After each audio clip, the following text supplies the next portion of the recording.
Good morning, everyone. We'll stand for the pledge. I pledge allegiance to the flag of the United States of America and to the republic for which it stands, one nation, under God, indivisible, with liberty and justice for all.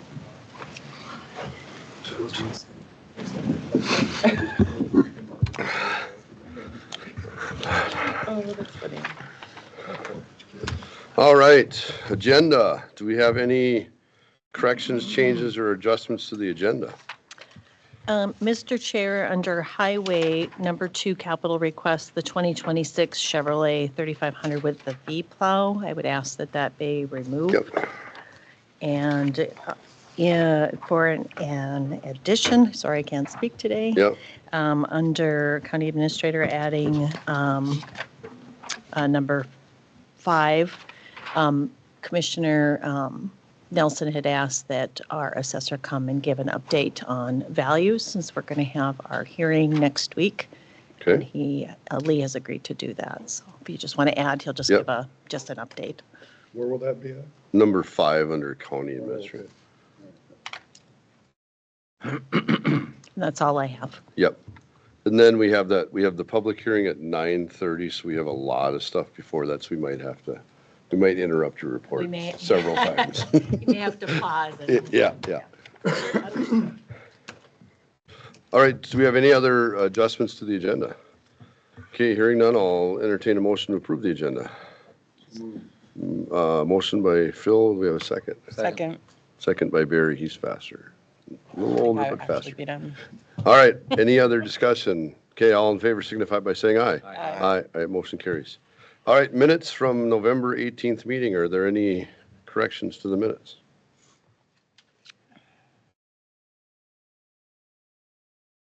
It was a pretty short meeting. Yep, I don't have anything. don't have any either. Yeah. I highlighted something, but I don't think it's important. I'm just kidding. All right, so hearing none, I'll entertain a motion to approve the minutes. So moved. Motion by Erica, do we have a second? Second. Second by Barry, all in favor signify by saying aye. Aye, motion carries. Consent agenda. Are there any items on the consent agenda that anybody would like to pull? All right, hearing none, I'll entertain a motion to approve the consent agenda. So moved.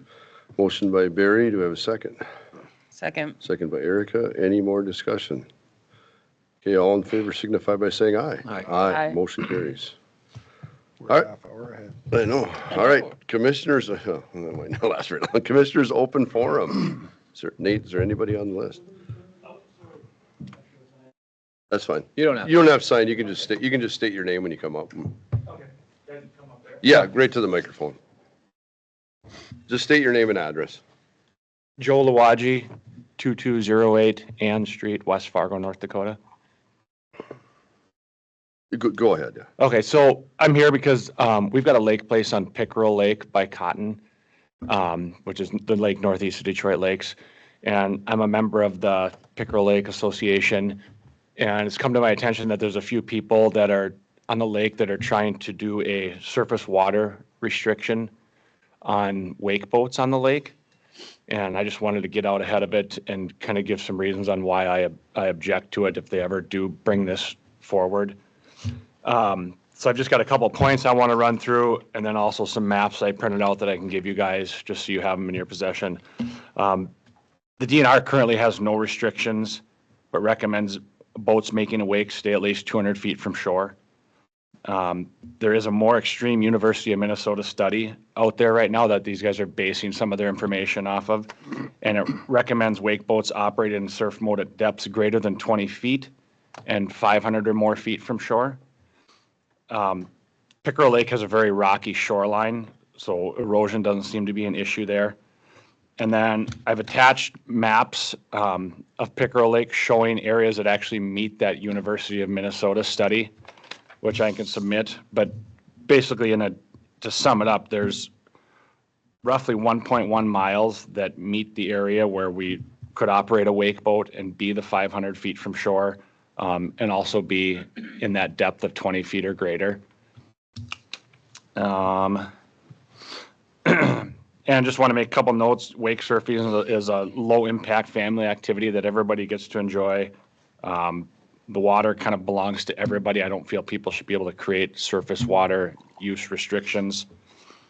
Another thing to note, if this started to happen on one lake in Becker, it'd kind of open up a big chain of problems for you guys. Because basically the process is they would have to bring this to Becker County, and then Becker County would have to agree that this surface water restriction needs to go in effect.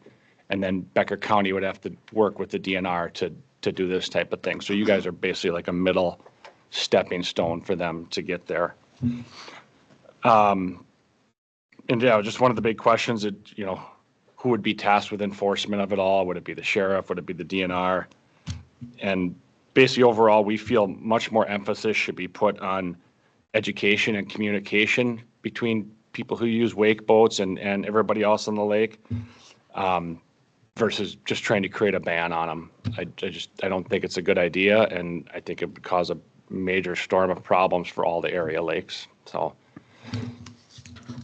and like I said, just want to get this stuff submitted to you guys to get out ahead of it in case they do end up bringing this to you. So, Mr. Chair, and thanks for coming, Joel, because Yeah. we haven't heard besides from myself, of course, Yeah. some of the things that the other side sees. Now, I think the University of Minnesota study put out they started with the study by saying what they wanted to achieve with their study, and then they found data to help support that achievement, which Yep. It also states in there at one point, according to the Star Tribune, that there should be no activity in 10 feet or less water with the motor. So, I mean, this is the most extreme study and the most extreme example of what a perfect world would be for lake bottom. No traffic at all.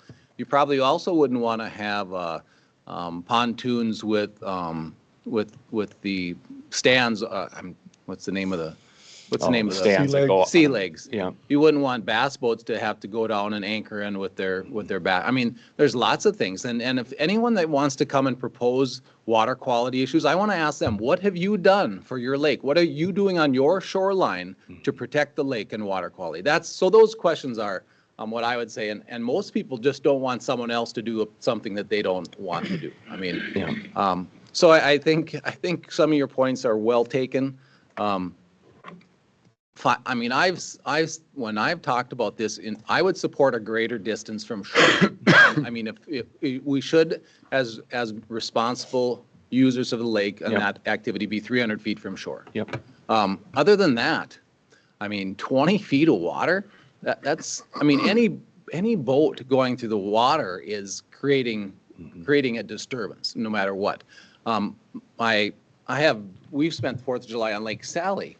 And if you want to look at their pontoons are going by, and you can track the pontoons going by in the shallow water, because Sally is a very shallow lake in the front, and you can see where the motors rip through that vegetation every time they go by. Yeah. I mean, so everyone is contributing to problems on the lake, and we all should do better. I think good users make for good neighbors. Now, I mean, my nephews I have a surf boat, so I obviously am biased on that, but they were out, and I'm like, get away from, they weren't real close, but I'm like, get out in the water. I don't want that either. So I appreciate the concerns. Yeah. But it's hard to police good stewardship of the lake and good neighbors. So Yeah, I think more emphasis on education and again, these couple people on our lake versus being, so actively against it, be more open to talking about how can we work together to make it easier for everyone to enjoy the lake. And again, based on my map, we've got a mile that meets that extreme University of Minnesota study of 20 feet or greater and 500 feet on the side. So yeah, I think 500 feet that's. I mean, ideally, that would be perfect world, but when you're driving continuous, it's not a fast moving sport. So I understand both sides. I don't support specific ordinances on lakes at all. yeah, we just don't want any surface use going into effect there. I've said I would support a 300-foot 300-foot county-wide. Yeah. No surf area from shorelands, but, that would keep people away from shore and Yeah. mostly the shallow water, so. Yep, But- agreed. But anyway, thank you. Yeah, Okay. thank you for coming in. Can I turn this in? Yeah, give it to Peggy and she can. Do I need to stick around anymore? No, no. Yes, Unless you have to not stick unless you around want all to day. watch our really. Once you speak, you have to be here all involved, day and buy us interesting lunch. board meeting.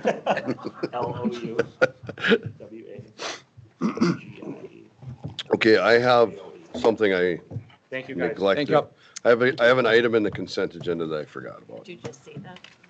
That I did, I just thought. yeah. So, can we go to number 6 of the consent agenda? It's on page 45 of the packet. Don't we have a procedure to do that? Yeah, I'm Just, we'll have to maybe rescind the motion if we think this is important. So when you go to the third whereas, where the tire disposal fee rate is $3.75 per tire up to 4 tires and $7 per tire for 5+ tires. We don't want to change it because I got about 100 of them. I'm going to bring in for $7 for the total. Oh, But so $7 per tire. here's my question. The first 4 are $3.75 per tire. Do they stay $3.75 or do they all go to $7 a tire when you get 5 or more? Or just 5 or more tires? That's The first 4 are $3.75 and 5 or more is $7 per tire. it doesn't say per tire. doesn't- It's $7, so. It says So $7 per per tire. tire. Let's take the per tire off then. I would say as it reads, you would assume that your first 4 are the same price. That's what I assume too, but it doesn't, is it clear enough? I don't know, that's my question. I think we have consensus that that's what the Okay, meeting and perfect. move forward. All right, let's go on then. I mean, that's so insignificant. Yeah. I mean, as I far as agree- I wording, agree with because Yeah, we The know thought- what we meant. yeah.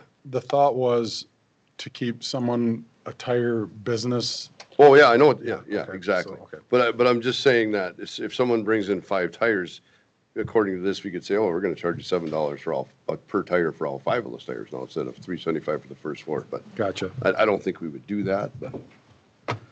All right, sounds good. All right, let's move on to reports and correspondence. Who would like to go first? I'll go. Had the watershed, we have noticed the Bucks Mills project, so that is out for bid right now.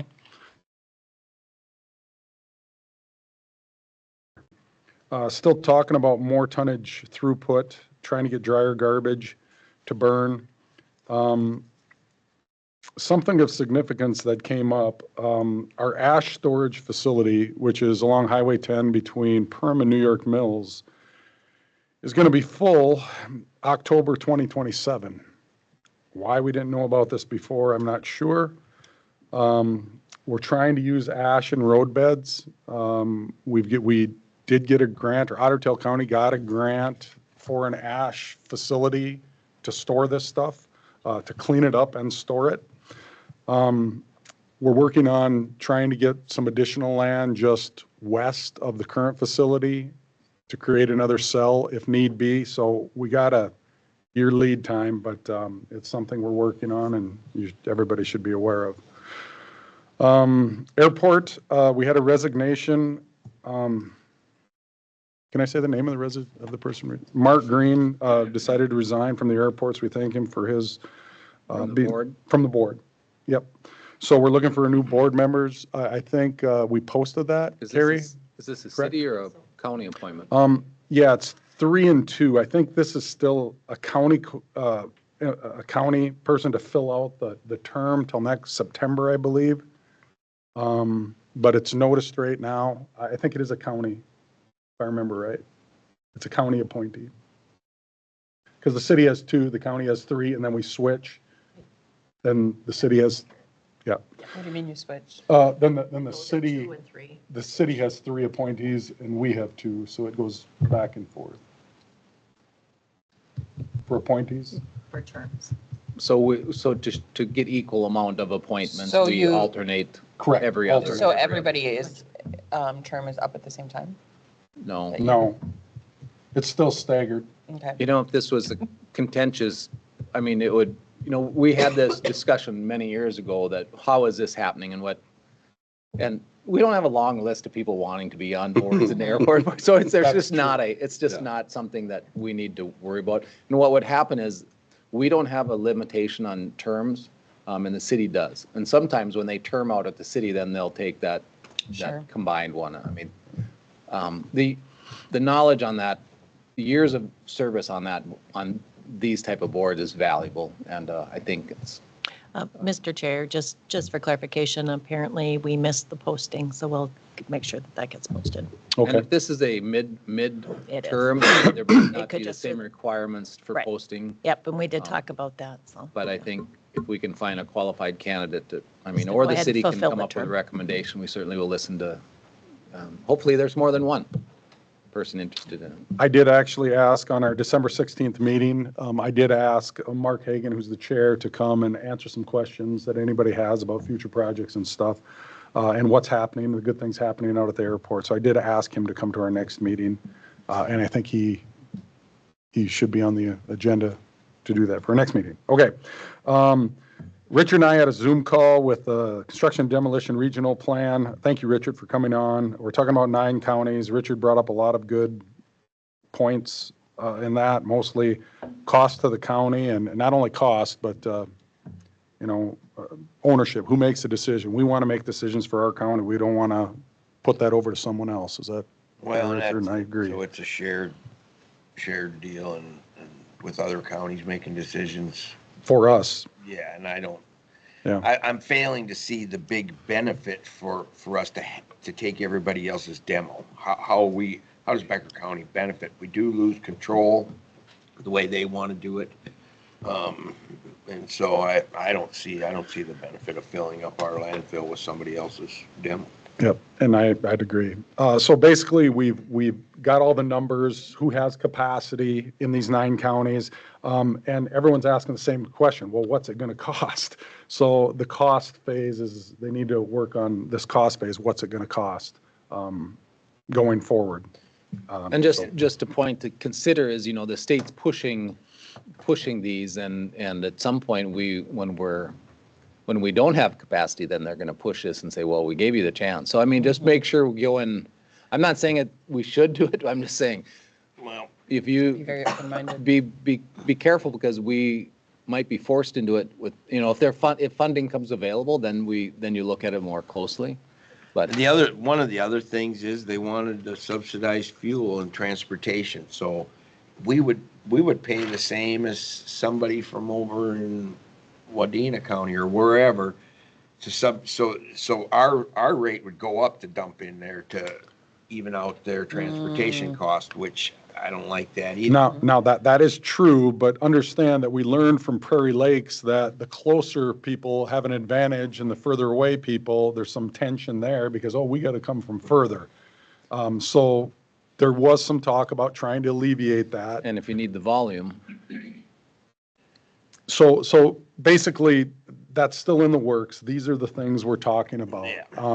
But So- cost is going to be a big thing. One thing they brought up that I didn't even realize, well, first of all, there's 2 sites with the most capacity, one in Otter Tail County and one in Becker, ours, basically, have the most capacity, or remaining capacity. So, if you got nine or 10 sites right now, could you get that down to 2 or 3? We would probably be in the running for one of those sites. We talked about building transfer stations at all the other sites as a cost to the joint powers to bring their garbage here. I said, what? I mean, they have to be covered sites. There's qualifications to meet that requirement to transfer C&D waste, I guess. So we're looking into that. I mean, that alone could make it cost ineffective, let alone all the other issues that come with it. That was one question I had. How would we ever? And my big question is, why can't we each have our own demo landfill? That's, again, that's the state is dictating. there you go, that's, The state's saying, no, we don't want every county to have these. That's why it's being driven. Otherwise, right, but I mean, it's a lot more money to do it the way they want to do it. right, and if we want regional sites, I think those other counties got to pony up and build their transfer stations adequately on their own dime. And then then you want to come up with solution with regional sites. So I mean, there's ways to get through it, but we shouldn't be, as we've increased our structure and facility, we shouldn't be paying for ours and theirs. I mean, it's. No. That's one of the questions that's being floated right now. And The one this- thing that, Yeah. oh, go ahead. I was just gonna say, I think this is a good conversation for the public to realize that, there's been a bit of a controversy about our tipping fees going up and, that we're making money. But I think people don't realize that the tipping fees are going up because we have to also get rid of the garbage, and there's a lot of cost to it. So I think that it's all an important conversation for everybody to realize what happens once you drop that garbage off at the landfill, what Well, happens from there. It's we're not easy to get rid talking municipal solid waste, we're talking construction and demolition waste. Oh, sure. They are separated, but Mhm. I asked the guys running this, I asked them to come up with, some things that keep us awake at night are municipal solid waste, our garbage waste, not our C&D waste. We don't really have an outlet for that. We burn half of it over in Perham, and the other half we send to the Fargo landfill, and we've been getting some steady pushback on that. So, I mean, that's things that keep me awake at night. I asked them to go to all 9 counties and tell them what their pressure points are, and maybe we can find a way to work together. But like I said, it's a work in progress, and it's a lot more work than I It is, expected. if everybody, for the people because people are complaining to me about their tipping fees too, but if everybody recycled and separated it and did a good job, don't throw everything in one, yeah, it's amazing how much we could save on everything. Yeah. And so if you're complaining about tipping fees and you're not recycling everything, then you need to Well, look at a big yourself. part of our reason why our tipping fees are high is because we are incinerating, producing steam for it. And while that costs more, it's more environmentally friendly than just throwing. And we made a decision as a board years ago that we are going to make that commitment to do better with our garbage. Now, the state is saying that incineration, there are some at the state that want to eliminate incineration. And the question is, well, what's your solution? And it's don't have garbage. The solution is don't have garbage. And honestly, that's what there's. It's just not people. That's what some of the discussion. We shouldn't be producing garbage, and we do produce a lot more garbage than we probably should. I mean, Absolutely. I included. I mean, when you take a trip, if you've ever taken a trip to Europe or Sweden, we went to Sweden, and it's a whole lot different. They're in the hotel rooms, their garbage cans are this big, and half of it's for recycle. I mean, everything's recyclable. I mean, they recycle everything, and they expect you not to have much garbage. So, it's a different world, and it's like, where's the garbage can? It's because as Americans we have lots of garbage. And look at the packaging. It's terrible. But So that was our C&D Zoom call there. Thank you for your input, though. All those things, your input helps. I went to a Project 412 meeting. Good meeting to see if we can partner with them a little bit. Planning and zoning, we had a gun sale. That's coming up later in the meeting, so I'll hold off on that. I attended the Wild Rice Watershed for Barry up in Ada on the 24th. Good meeting, getting to know those people pretty well up there. And then yesterday, we had the RAC meeting. Project 412 actually presented at our meeting, talking about maybe if we can collaborate with signage, with all horses, snowmobiles, ATVs, everything. Could we do something collaboratively? So they're going to come up with a plan. Probably would cost some money at the end of the day, but we need to know the plan first. We're also doing some vehicle and trail counts. We had an ingenious guy that said, they're $1,000 on the market. He said, I can make that. So we've allocated a few dollars from RAC or to fund this, some trail counters, some out of Dunlocks. Everybody is the whole group. Project 412 is using some of them so we can get good data to see what we have coming in to our parks, especially Dunlocks, walkers. We can also get on vehicles too. See how many vehicles we have coming in that parking lot. So data would be good. We talked about the VFW shelter out there. That's still kind of an item of contention to fix that up a little bit. We're waiting on a grant for it. That deadline is in the spring. And we talked about Heartland Trail routing, kind of a continuation of what we talked at our work session a little bit. And we have a Heartland meeting, I think, coming up here in a couple weeks. 18th, I think. We're talking about that corridor from Dun Locks, basically going Cormorant, Highway 10, hooking up with Clay County. So that's all I had. Just to add a little bit to the RAC committee about the signage that Phil was talking about. It really what it is it's called the Becker County Regional Trail Alliance, and Project 412 is really heading that, and they're willing to make a brand for all of our trails, because what they've discovered is we have a large amount of trails in Becker County, but they're all kind of separated and nobody really knows where they are and what you can go on. So it's really a matter of trying to make like a hub, whether it's on our Becker County webpage or whatever, that people can go to and find out about all of the trails in the county, and then being able to brand them, have some kind of signage at all of them of what's allowed on this trail and whatever our brand is going to be. And that is something that Project 412 is willing to complete, is that brand book. They're just asking for the RAC to support that process. And then once that brand book is decided and there's more information, that's where then we would have to come up with a plan of how we would fund those signs or whatever the plan would be. So. Just a quick thing, I would interrupt you. Yeah. But so when I was on the RAC committee, when I first started, Mhm. that was a big topic. And we had really no plan of how to do that. So I'm glad. So when then Project 412 was in its infancy, so that's awesome to see that Yeah, possibility work. yeah, it's exciting. Just a couple things, couple other meetings I had were the EDA with Richard. As a result of kind of our conversation here about that marketing the county, we did discuss contacting the Minnesota Extension Office about possibly doing a tourism assessment. So Cody's going to talk to them and arrange for them to come to an upcoming EDA meeting. We did talk, at length about what Otter Tail County is doing, because we like what they're doing, and they have hired an outside agency called Otter Tail County Lakes Country. And so we're just exploring to see what our options are. We recommended the MMCDC housing contract for 1 year. And that, I believe, is Cody's bringing it later today, as well as some information on establishing a local housing trust fund. A couple of updates on our housing. We do have one of our houses that's not a part of the public housing HUD funding. It's one that we had purchased that has some significant work. So we're looking at what our options would be, including possibly selling that house, just because I believe it was right around $20,000 of work that needed to be done. Yeah, there's a lot of work to be done there. And Yeah. we could maybe use that money for something. Yep.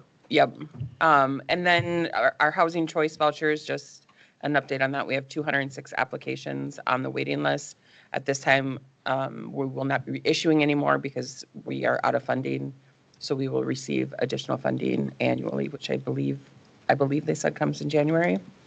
We have our 25 public housing homes. Those are the ones that are through HUD. We have 29 applicants on those waiting lists. We recently approved one application for a unit, so that they will all be filled. And then we decided with the Maple Avenue, we will be sending out that RFP the beginning of the year. We had originally said in the spring, but at the meeting, we decided let's do it sooner rather than later. So hopefully we can, now is the time of the year the local contractors are out looking for their work for next summer. So we're hoping we can get that in time so that we can get some local contractors. I had planning commission with Phil, that's on the agenda. Extension with Barry. Just a couple things. I know we have Cecilia and Linda here to give us an update, but one thing is we're looking for farm family recognition. We will be meeting in January, so if anybody has any nominations, you can reach out to, Barry I or the extension office. And then on November 23rd, the 4-H had their achievement program. I did not attend, but it was talked about at the meeting. The program was put on by the 4-H ambassadors, which are the the youth, and it sounds like they did a fantastic job. There was lots of kudos given to them at the meeting, so just wanted to give a little shout out to them. And then again, just, I'm always amazed at this meeting at the number of volunteer hours that is talked about at, whether it's through 4-H or the Master Gardeners. Through the 4-H program, we are far above average throughout the state for the number of volunteers. And then so far this year for the Master Gardener program, we have 1,188 volunteer hours just given back into Becker County residents. So I think that's always a fantastic thing. And you can throw the library too. The library has volunteer hours. Tons, yeah. Yeah. Anything more with Extension, Barry? No, I think Sandy's the new secretary. Sandy is the new secretary. Thank you, Sandy. Mr. Chair, Commissioner Gibson, did you say we extended our management agreement No. by a year? For MMCDC? Yes. Oh, through EDA, yeah. Through EDA. Yeah, Why- we're recommending it 1 year. for 1 year because we need to, evaluate more the cost effectiveness of bringing it back in-house and planning a transition because there's, You have to hire a couple employees to manage something that they have no idea what it is. Yeah, so there'd be a lot of training there. We don't have time. We've known about this for, Well, we're finally getting to the point where we're talking about moving. So we've known about it, but we couldn't quite see a cost savings. we had And so- 64 doors and we're paying 200,000 for somebody to manage that? Yeah, 220,000, did I see that? yeah. And we're not gonna save a bunch of money by doing it ourselves, but we will have more control over it. And, but we're not gonna save a bunch of money. We've looked at it quite a few different ways, but we'll have more control over what we're doing, which Yeah. is important. and the other thing that we've talked about too is our contract with the software is up, I believe they said in August, and there are additional software out there that costs more money, but Way better. is way better, less labor intensive for employees. So we're hoping that will help. But trust me when I say we have looked at this and looked at this Yeah, and looked at this. I mean, this was not a decision that was made lightly. We had many conversations with MMCDC, and I believe there's 180 days, 6 month, If you want to. if we want to get out of it. So, I mean, this isn't something that we're like, all right, now, next August, let's talk about this again. Like, this will be something that we will continue to try to figure out. Yeah, and it's also very, very complicated. It is There's very so many different complicated. programs, and every program is full of red tape and Mhm. rules and And then, so that's why we need a little time. If we're gonna switch, we need a little time to actually say, yes, we're gonna switch, and then prepare for it. And I think the other thing to note, like this isn't just the managing the housing. It's, we have to have maintenance on staff 24 hours a day to respond to all of these places. So it is a lot more planning than just we But could do in 2 maintenance months. isn't included in the, No, it's not, but, I mean, that's. but in you still have to addition. organize the Mhm. you maintenance. have to, So, you have to manage it. so somebody's got, so yeah, they are sending people to do it, but they're taking that information and then finding the people to go do the different, because there's a lot of different, well, it's homes and. I don't know about the programs and the filing, I don't know about all that, Mhm. but, I mean, 5% is a typical management fee in the real world and in private world. Trying to make, very much so, I'm an investor in several apartment buildings, I mean, that's what we're paying for that, and like I said, I don't know the Yeah. red tape stuff, but So that's this is a lot. a little bit more than just, I mean, we've had that conversation Yeah, also. yeah. The private because- sector, but this is more than just managing the, There are some Properties, services also that, yeah. that Mahubiatwa provides to some of the residents that we Yeah. coordinate. And Yep. It's a very complicated thing. I've always said it'd be it'd be cheaper for us to build a home and give it away every year than to manage it. Seriously. I mean, and you'd provide one a year. But you are providing services for people to help them understand the processes and the ownerships and the responsibilities. But And the voucher program, from what they've told us, is a lot of work in that it's not just, even though we have that, what did I say? We're on the waiting list, 206 applicants on the waiting list for housing vouchers and 29 on the waiting list for public housing. Like, you can only be, once you're, I don't think this is for either one of those. I think that's for Section 8, but you can only have, once you're issued a voucher, you only have, I think it's 60 days to find housing. If you don't find housing within that 60 days, you go to the bottom of the list and then the next person. So it's like this revolving door. And when we have the shortage of housing that we do in our county, it is hard to, once you have that voucher, to find the housing so that the voucher can be used. So it's when we have a lack of affordable housing in the county like we do, this is what happens. But so it is a lot more work, is I guess what I'm saying, than just managing the property. But I do share your concern about the amount we are spending. So then the only other meeting I had was our Fair Board meeting. They plan to come to the board meeting 16. December 16th. We are currently getting some bids for a new fair sign in front of the fairgrounds.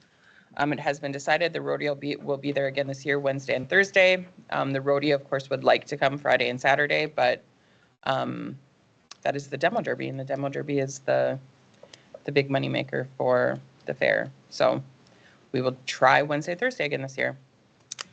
Anything else from the fair? Just one, couple things. One thing, so if you remember on Senior Day this year at the fair, there was no program. So there was some confusion apparently between, so some of the people on the committee said that the Fair Board didn't want to do it. And the committee, so other people on the committee told the Fair Board they didn't want to do it, that the committee didn't want to do it. Or they didn't have, not that they didn't want to do it, but they didn't have anybody to recognize. So they're going to meet as a committee and as a Fair Board, or a couple of them are going to meet, and they're going to figure out, that they don't want that to happen again. If people want to have we want to recognize our seniors. So there's Yeah, it still. sounds like there was a lot of There was feedback about not having it. Yeah, there was not communication with the committee and the Fair Board and parts of the committee, and so they're going to fix that. I want to nominate Jerry. We're not to appointments yet. You can't do that. All right, so they're gonna, and then the other thing is they're also trying to explore. They have the new bleachers in the grandstand area, and they remodeled the existing on the north side. They're trying to come up with plans to do more stuff in the grandstand area, other than just during the fair, because they realistically the fair uses the grandstand area 4 days out of the year, and they don't. I mean, there's other activities that are in there in the Didn't community. they have the turf wars in there? Yeah, they're not talking about other activity. They're talking about Other fair They're activities? doing. they're going to do, yeah. So they're exploring ideas. Anyway, so Richard, you have. I had EDA with Erica and a Zoom meeting with Phil, so they've covered everything there. So. I had two more. So I had a DAC meeting last month, and we are going to we're leaning more towards remodeling the current facility, and instead of expanding it as of right now, with the possibility of future expansion if it's needed. The consultant from Hammers Construction recommended that after he looked at all of our data and everything and all the space. He told us that we're not using our space inside very well at all. So, and that'll also make the inside of the facility look way better than it does. It looks better now than it used to. And when it used to, you look like you're walking into an institution, and it looks better now, but it would be even more used better. If that's a word, better utilized. So with that, before our next board meeting, we are going to, whoever can go of the board members are going to take a tour of productive alternatives in Perham, because Hammers Construction did the remodel there too. So they're going to get an idea of what things could look like and some of the things that Hammers has already done in another facility. So I think that'll be very valuable for us too. Then the last thing on the DAC is our next board meeting is December 19th, I think, and we're going to decide if we are going to open up our executive director position that we need to fill, or we might fill it internally. We have a candidate internally that could do really well. So that's actually the interim director now, and that's a possibility. And then we also need to decide along with that if we're going to hire a public relations / fundraising person, especially with this building project. It just depends on what we do with our executive director position. And so we'll decide all that. And then I also had a Partnership for Health meeting. Did you talk about that at all, Eric? Nope, I didn't go. Okay. So that was our last official meeting with the 4 counties that are involved with Partnership for Health, Otter Tail, Wilkin, Clay, and Becker. And we are going to split after at the first of the year. We're going to go with Clay and Becker. It's going to be Clay and Becker, and it's still going to be called Partnership for Health. And then Otter Tail and Wilkin are going to create a new CHB, which will be called Prairie Lakes. And we're committed with Clay for this year, and we can see how it'll go throughout the year. And if we want to, we can make a decision before the end of next year if we want to file this, if we want to stay or file to leave. We'll just see how it goes. There's a lot of unknowns with Clay that seem to be good, working out well. Clay hired a new public health director, and our public health director was excited about that because she used to work with our public health director. So, and then before she went to Clay. And then also, so the transition is really smooth. The finance person at Clay County is sharp as a tack. He is amazing. So he's getting all these grants to line up for each county, and he's going to manage them, and he's doing a great job. So that's part of why the transition is going very smoothly. And Otter Tail and Wilkin are willing to, mainly Otter Tail, because they're going to be in charge of basically their CHB, are willing to help us do any services that we need, because we aren't all 4 together again. So it's a positive, good split, and we'll still get services if we need help. Barry and I had a courthouse. I think everything's on the agenda. Fair board's done.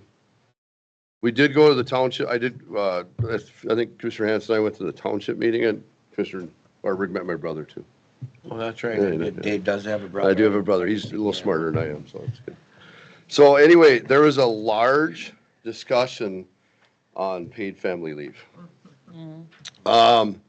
So here the biggest issue they had is they have to manage this paid family leave, and they really don't have the knowledge and training that people that work for these townships. So the people that have to pay the paid family leave portion, or the township does, either if they can split it with the employee, are all of the employees of the township. So those are all the supervisors and the clerk, and that's mainly just all the townships. And the treasurer. And when I said clerk, the clerk and the treasurer, they're Clerk and the treasurer, they're two different. two different people. Okay, so they have to manage this, and they don't know how to do that. And they're in the same boat, and the supervisors actually are in the same boat as all elected officials. They have to pay their portion of the paid family leave, and they can't use it. So that's an issue that's probably a bigger issue for them but that's an issue. And they also, and then Steve Green, Senator Steve Green was there also, and he talked about it too. So he's not in favor. He's always on the other side of the. Mr. Chair. Yeah, go ahead. This coming from the township too, I mean, we also talked about election judges. Yeah, it is very hard to get election judges, let alone having to go through this extra step, because they'd be paid employees and part of this too. So, this is not good for townships. It's not good for any, Wow. anything in Minnesota. It's one of the worst things that has come down the pike in a long time. Well, it certainly should have had some exclusions on some. Yeah. Yes. I mean, some of the. And then the reason why it's an issue for election judges is the IRS says you have to consider them employees. So in the past, they'd been 1099, so it wouldn't have been an issue. But that's, and they're literally there every, other year, It's hard to get election It's hard to judges. get This election would be they would just say, no, I'm not doing it. Yeah, I'm not gonna The do it. accounting and fees and management fees on this is going to cost more than the salary. Yeah, exactly. Yeah, it's ridiculous. So anyway, it was a big hot topic. And then there was one other topic. Heideland Township drafted a sample resolution that townships would look at for them to have control of, what am I trying to say? Cannabis? Cannabis, yeah. Would retail or growing facilities. They would have, Go for it. The zoning rights or? Yeah, Yeah. we're totally in favor of that. yes. Oh, yeah. Not an issue. It'd be a great idea. All right. Does anybody else have any Yes, other? I do. Okay. Being as you didn't call on me at all, so. I didn't even call it. Soil and, Well, you as were we so said, we had quiet over there. courthouse, had Soil and Water, there, I did bring up the Lake Ida outlet. I think I touched on that possibility last time. There's another lake that does have some taxing that they tax for curly leaf pondweed in Middle Cormorant. Middle Cormorant's completely in Becker County though. So that was, I can't remember if that's its taxing district, and Mary's trying to work through some of those possibilities for that outlet also. So Soil and Water, I think I reported on it before, they have to, when there's federal monies, they got to make sure there's prevailing wage opportunities for the contractors. So that's kind of a stickler, raises some increased costs for projects going in the county. And I think that's about it. There, a lot of, the shutdown caused a lot of issues because there's federal programs intertwined in so much of the, there's projects that were halted, on the ground projects, construction projects. There, the CRP payments still haven't went out. So there's it caused a lot of issues and cost people money in Becker County. So it's not good to have a government shutdown, whoever's fault it is, I don't know, but a couple questions we have the AMC annual thing. Did we put together a basket for that? And if so, we all owe some money? Already paid. I just want you to know that I already paid. Did I pay? Let us know who does. And Phil, I was going to ask you, would you want the Natural Resource Environment Committee? Did you want to be on that committee more so? If you do, we could. You mean at AMC? Yeah. I mean, that, I kind of jump around depending on. I know you don't, you want to be in everything, so. Attended to Lakeland Mental Health. We are not meeting our budget, but we are still in the black. I think our budget was between 3% and 4% in the positive, but we're just at 1%. There are some places that we're eyeballing pretty close to make sure that they gain some positive ground. I got a call from a father of an individual, so I want to give a shout out to the Sheriff's Department. The individual was out muzzleload hunting with a group, and they got lost up in the woods, in the big woods, and they're familiar with it, but they went into a different area and got turned around. And of course, when you have your phone, when you're relying on your phone and your phone goes dead in the cold weather, the battery life on phones and Garmin's and everything just diminishes. And so they didn't have, and they couldn't see their compass. They had a compass too, but so congratulations or thank you to the Sheriff's Department and all those participated in that successful, I don't know, you don't know if it's life-threatening, but he'd fallen through some water and was wet up to his waist, and he did have a mummy bag. So, it was just a positive ending, and that father was so appreciative. I want to make sure send a thank you to Todd and all the people that helped. I think Carsonville Fire Department was out there and found him. It was 5-6 hours out, and after dark though, it gets to be pretty scary, especially if you're the father or the parent of that young person. Wasn't a child, but out in the woods. So congratulations on and we complain, and myself included, complain about all the equipment and all the stuff that we have, but when you have a successful rescue, it it's, and you don't hear about it for the most part, but, I didn't know about it. so that was, I don't know, just this last Saturday. Mr. Chair, Todd, just since this just happened, did we use drones? What kind of equipment did we use to? We couldn't use the drones because of the snow. We tried, It was snowing too heavy? it didn't work. So we used ATVs, side-by-sides. And then again, thank you to the rescue squads and fire departments that came out to help, including White Earth and White Earth Conservation, our local DNR as well.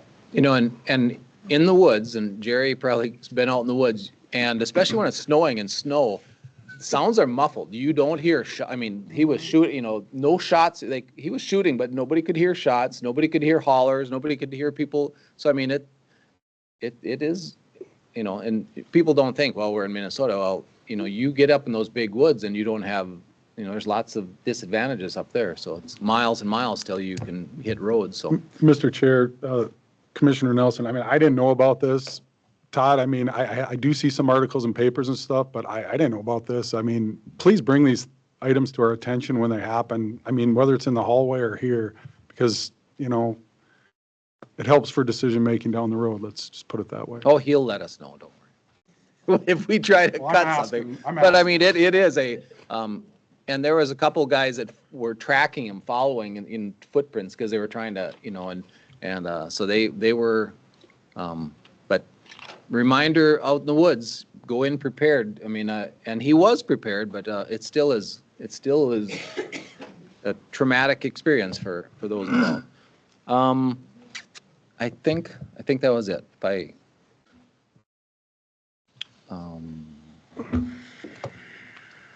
Yes, Budget Works, we went through that. Yep.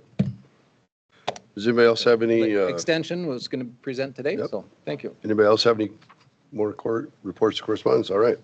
Let's move on to appointments. Does anybody have any appointments? Nope. I have one. So, Joan is, you know, is retiring, so we need another appointment for that it's the Northwest Regional Advisory Committee, which is part of the Northwest Regional Emergency Communications Board. Shane Richards is our appointed representative for that committee, and we need an alternate. So the recommendation that I got was to appoint Jacob Karsh to the Northwest Regional Advisory Committee. So I will make a motion to appoint him And just to clarify, it's an alternate, right? as the alternate. Yes, Yep. correct. So do I have a second for my motion? Second. So we have a motion by me, a second by Barry. Do we have any more discussion? What was the name? What was his name? Jacob Karsh.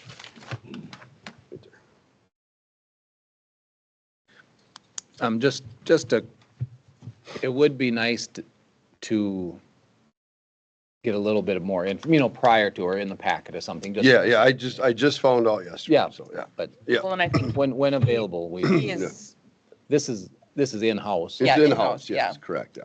Yeah, no, I agree. Already mentioned that, so. It was just it was a last minute thing. So do we have a motion and a second? Do we have any more discussion? Okay, all in favor signify by saying aye. Aye. Aye, motion carries. All right, let's move on to our, under our county administrator, and we have our F5 project. Mr. Chair, would you mind if we started out with? Yep. Pre-trial? Yeah, absolutely. Go ahead, Brian. So Go over the boring stuff first. that sounds good. I don't know, is any of it really boring, Brian? Morning. No, never. Morning, Brian. Morning, Jody. Good morning, all. Well, we have successfully reached our 1-year point for our pretrial supervision program. And I believe Peggy may have PowerPoint? the slide up. And/or, I believe, I think all of you have it in your packet. I have it. Yeah. Okay. So, first of all, super excited to be here today, also along with F5 project. So we'll get to that in just a second, but we did want to go over some of our data that we have for the last year of the pretrial supervision program that we put in place last November with Jody Kulik being our main pretrial supervision agent. Super impressed with the amount of clients that we've already had within the pretrial supervision program. As of the full year, we have served a a total of 67 clients so far, a total of 81 cases. Our male clients are considerably higher than our females. And then what's nice to see is 2/3 of our clients are Becker County clients, and the other third is out-of-county clients, which we continue to provide supervision here in Becker because of their charges. The second piece is our successfully completed and completing pretrial supervision successfully, as in they're still in pretrial supervision. So that would be approximately 61 people so far for the last year. That's the And we've- F5, Peggy. And we've had, Just net, no, below that. Page 61. We're on this right here. yep, I can wait for it, no problem. Sorry, Brian. No, Sorry, you're good. Brian. You are good. There we go. Couple more. One more. There you go. Perfect. All right. So, pleased to announce, over the past year, we've had a 92% success rate. Typically, when you talk about any of our rates within the criminal justice model, anything above 70, 80% success, we're doing very well. 92%, that's very high. So, Brian, what 92%, is that recidivism rate? I mean, how do you measure that? I mean, it's only been 1 year. I mean, you're saying none of the people have correct. recommitted So, in 1 year? On What about- pretrial supervision only. So what happens on pretrial supervision is they're given pretrial instead of possibly going to jail, other types of sanctions that could happen, and then they're placed on supervision with Jody before they actually are convicted of their charge or brought to court to go through the whole case. Okay? And so for that time period, folks are out in the community with us, and so there really wouldn't be any recidivism at that time unless they're one of the unsuccessfully terminated ones, Got it. where they would be removed from pretrial. Okay? So, I'm sorry, so that means that if they're unsuccessfully terminated, they go to jail until, most of the time, what would Pretrial. happen is Jody would recommend and/or speak with the county attorney's office to Gotcha. see what we want to do with that client at that time. Some of those could have been on warrant status, but they Sure. just didn't show up for court. Now they're still, been 60 days, so we consider them unsuccessful at that point. gotcha. Mr. Chair, Brian, or either, so we can measure this with some metrics. I mean, do we have statistics on what it was before we started this pretrial stuff? Yeah, so in Becker County, we have not had a formal pretrial supervision program as of last year. But can we take pretrial client, or Yep. however you term them, and say what the rate was before to see how, so we can measure this? Unfortunately, no. We can't. No, Okay. no, because pretrial is brand new to us. Okay, got it. Regular supervision, like what we provide on outside of pretrial, that we have all that information. You know, but then that's a whole different Okay. supervision model. Mr. Chair, Brian, with that, though, a lot of these individuals would have been incarcerated Correct. awaiting convictions or all of their court stuff. So these are the successes that they're not sitting in jail. Oh, so they would have been in jail? Correct. Oh, Possibly. okay, all right. Okay. Possibly. So that's probably a huge piece. Yes, it is. Yep. Okay. Yep, and that'll kind of speak to the end part of the presentation here, but what we want to do within pretrial supervision is support them during that time of supervision on pretrial, whereas before, they were just basically released to the community, and they either complied with their conditions of the court, et cetera, without supervision. So now we have that in place, But Carrie just said they were in jail before. possibly. The judge could have possibly placed Before them this in program. custody, You know what? or Maybe I'll follow up at another time. Why don't you okay. just keep going? That's okay. So pretrial is basically our beginning program that we've never had before, and that's why we're really glad to have that in place now. Our high-risk clients, we have 16, throughout the last year, we had 16, 23 were medium risk, and low risk, we had 28. All of them, 2/3 were MinPat eligible, and the others were non-eligible, but we continue to provide pretrial supervision for them as well. Brian, could you define high risk? Is that high risk to reoffend or high risk as their severity of crime? So on a MinPat is what our Minnesota pretrial assessment tool determines whether or not they're going to be a high risk, medium risk, or low risk to violate their terms of supervision. So for the most part, we want to hit those mediums and high risk when they're in the community on that MinPAT tool. Okay. So for the most part, we're doing very well with the amount of clients that we're serving because the majority are the medium and high risk. It's not risk to the community, though. It's risk to reoffend. Risk to reoffend Right. and not successfully complete Right. trial. But I mean, I just didn't want the impression thinking that there are murderers that were the high risk murders or high risk, violent crimes. That's not what the risk is. The risk is the offending rate, reoffender rate. Correct. Yep, absolutely. On the next one, this is where we kind of go into Commissioner Hansen's question. 12 months of pretrial supervision, we've had 67 clients. That equals 5,267 days of community supervision versus folks possibly being in jail for those 5,200 days, okay? What I did this time, and I want to make it real clear that just because you see a unrealized cost savings of $316,000, that doesn't necessarily mean that that goes back into the budget of Becker County. We're going to cut the sheriff's budget by $360,000. Then I'm leaving because I'm going to get in trouble. What this means is if every one of those 67 clients were in jail, the per diem on those daily rates at the jail is approximately $60 a day. So if you tally all that up, 5,000 days, that equals an unrealized cost savings of about $316,000. That's why we put pretrial supervision in place, is so that we can provide support while they're in the community and also handling a different way of providing supervision, so we're not just having clients in jail wasting time, where they can get into treatment earlier, they can start working with Jody earlier, et cetera, to get that support.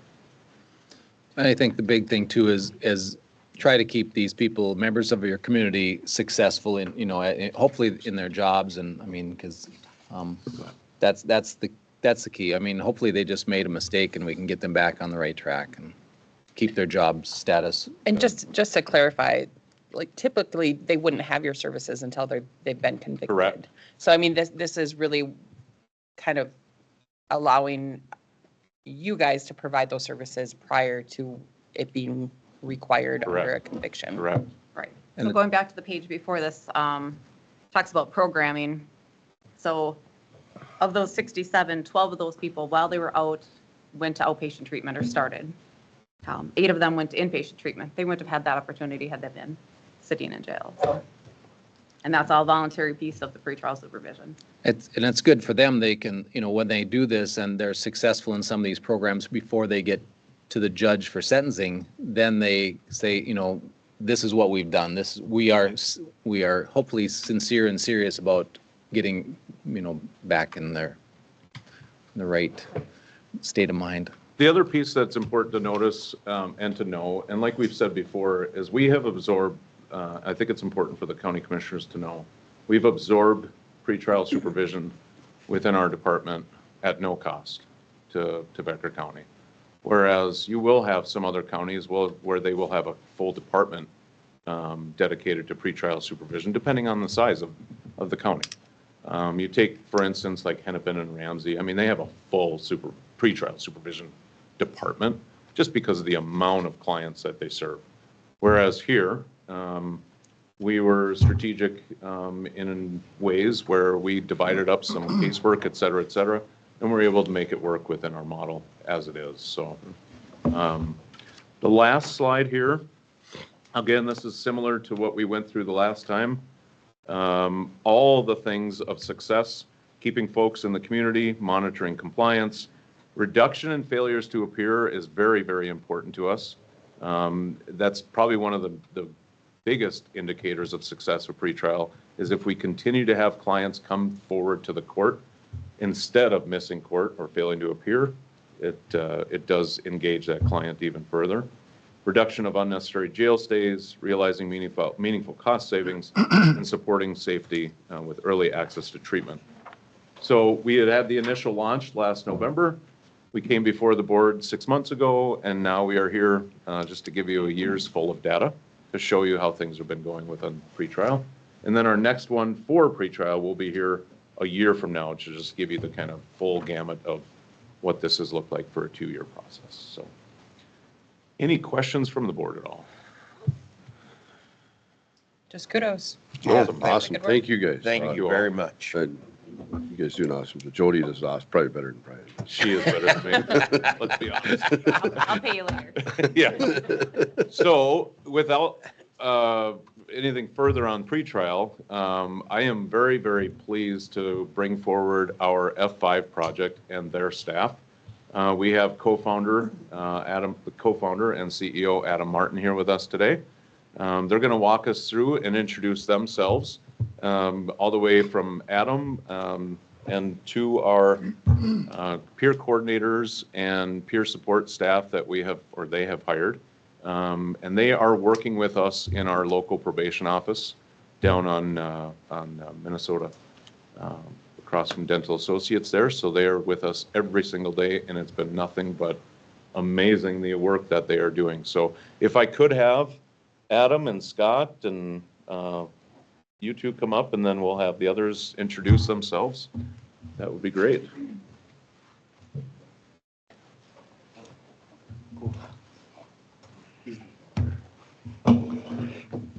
Apparently I have a new title today. I'm a co-founder, not a founder. I am not the co-founder. I'm just the guy that showed up, so. Chair, Commissioners, thanks for letting us come and speak today on behalf of F5 Project and our partnership with the county and the Department of Corrections. My name is Adam Martin, the founder of F5 Project. Started in 2016, and it was really just an idea of trying to do something different than what's been always done. I think we've all heard the analogy of what insanity is, doing the same thing over and over and expecting different results. For addicts and alcoholics, we've been told that repetitively throughout our lives. And after being sober for a while and seeing that the state, county, and the feds were doing the same thing as we were doing back in the 80s, and still having a 75 to 85 recidivism rate, it was my idea that I thought that was insanity.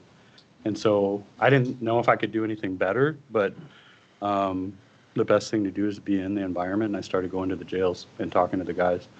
And then a wild idea, started letting guys sleep on my couch when they got out of jail. And next thing I know, I got 3 guys in my apartment playing Call of Duty with my kids. And it was working. And so we started a housing model. Scott came on about a year later, and we contracted with the state of North Dakota to start providing reentry services. And so people who were being released from jail or prison, they were put on probation. And fast forward, we have about 600 participants on that contract with the state of North Dakota that we provide services in 10 cities throughout North Dakota. And so when we were approached by the Department of Corrections here on possibly doing something, we jumped at it. We've always wanted to be in Minnesota. And within 3 weeks, our peer support team, care coordination team, had over 40 participants that they were providing services to. And it's grown faster here than we ever did in North Dakota. And it's because of the collaboration between the Department of Corrections, having the right staff, the right team, and having county commissioners that believe in doing something different. You know, the other thing too that comes with this is brought about to us, thankfully, from the opioid settlement grants. Without those funds here and without the commissioner's approval on where we can spend those funds, this may not be happening. And so that's such an instrumental way on how those funds have been spent to really help the clients that Cassie and Michelle and James and Scott, everybody that gets served there. I can't tell you how valuable that grant has been within a very short amount of time. Mm-hmm. So, yeah. And I think, Commissioners, my name is Scott College. I'm the Chief Development Officer. I was a probation officer in law enforcement for 20 years.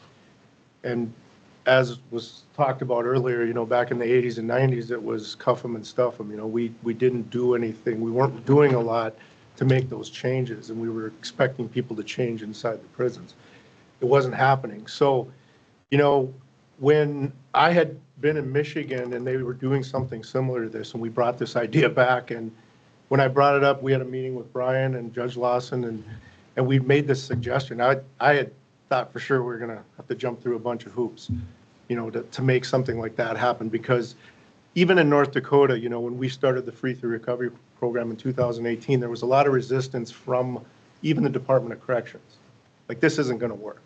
This isn't going to work. You know, we've tried things, this doesn't work, you know, and you know, the idea that the reception we got from Brian and from the DOC and from the commissioners was amazing. And I really believe that is the reason that we're having this success. You know, we have 45 participants in we launched September 24th. That's amazing. And I think, you know, we have a couple of the probation officers here that have utilized the program. And there's something that happens when somebody can sit down with another person and have been through that situation and lived that kind of lifestyle. And now they've turned their lives around. There's power in that. So, you know, again, kudos to the commissioners to take a chance on something that nobody's really done.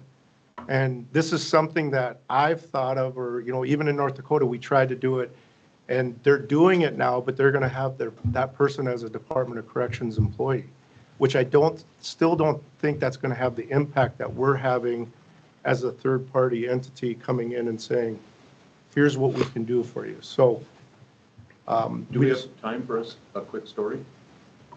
Joe, Joe and Cassie, could you come up and? We'll get out of the way. These are the people that do the real work.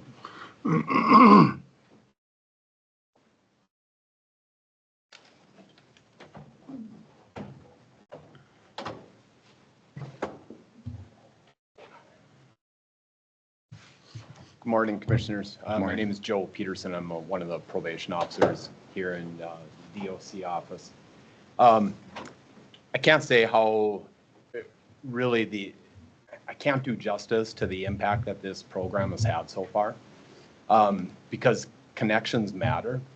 And I have lived experiences, but a lot of my lived experiences don't necessarily align with individuals I'm working with.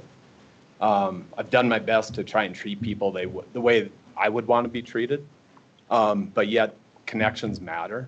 And the connections that the staff with F5 have been able to bring with them and make with the individuals we're working with really have made a significant impact.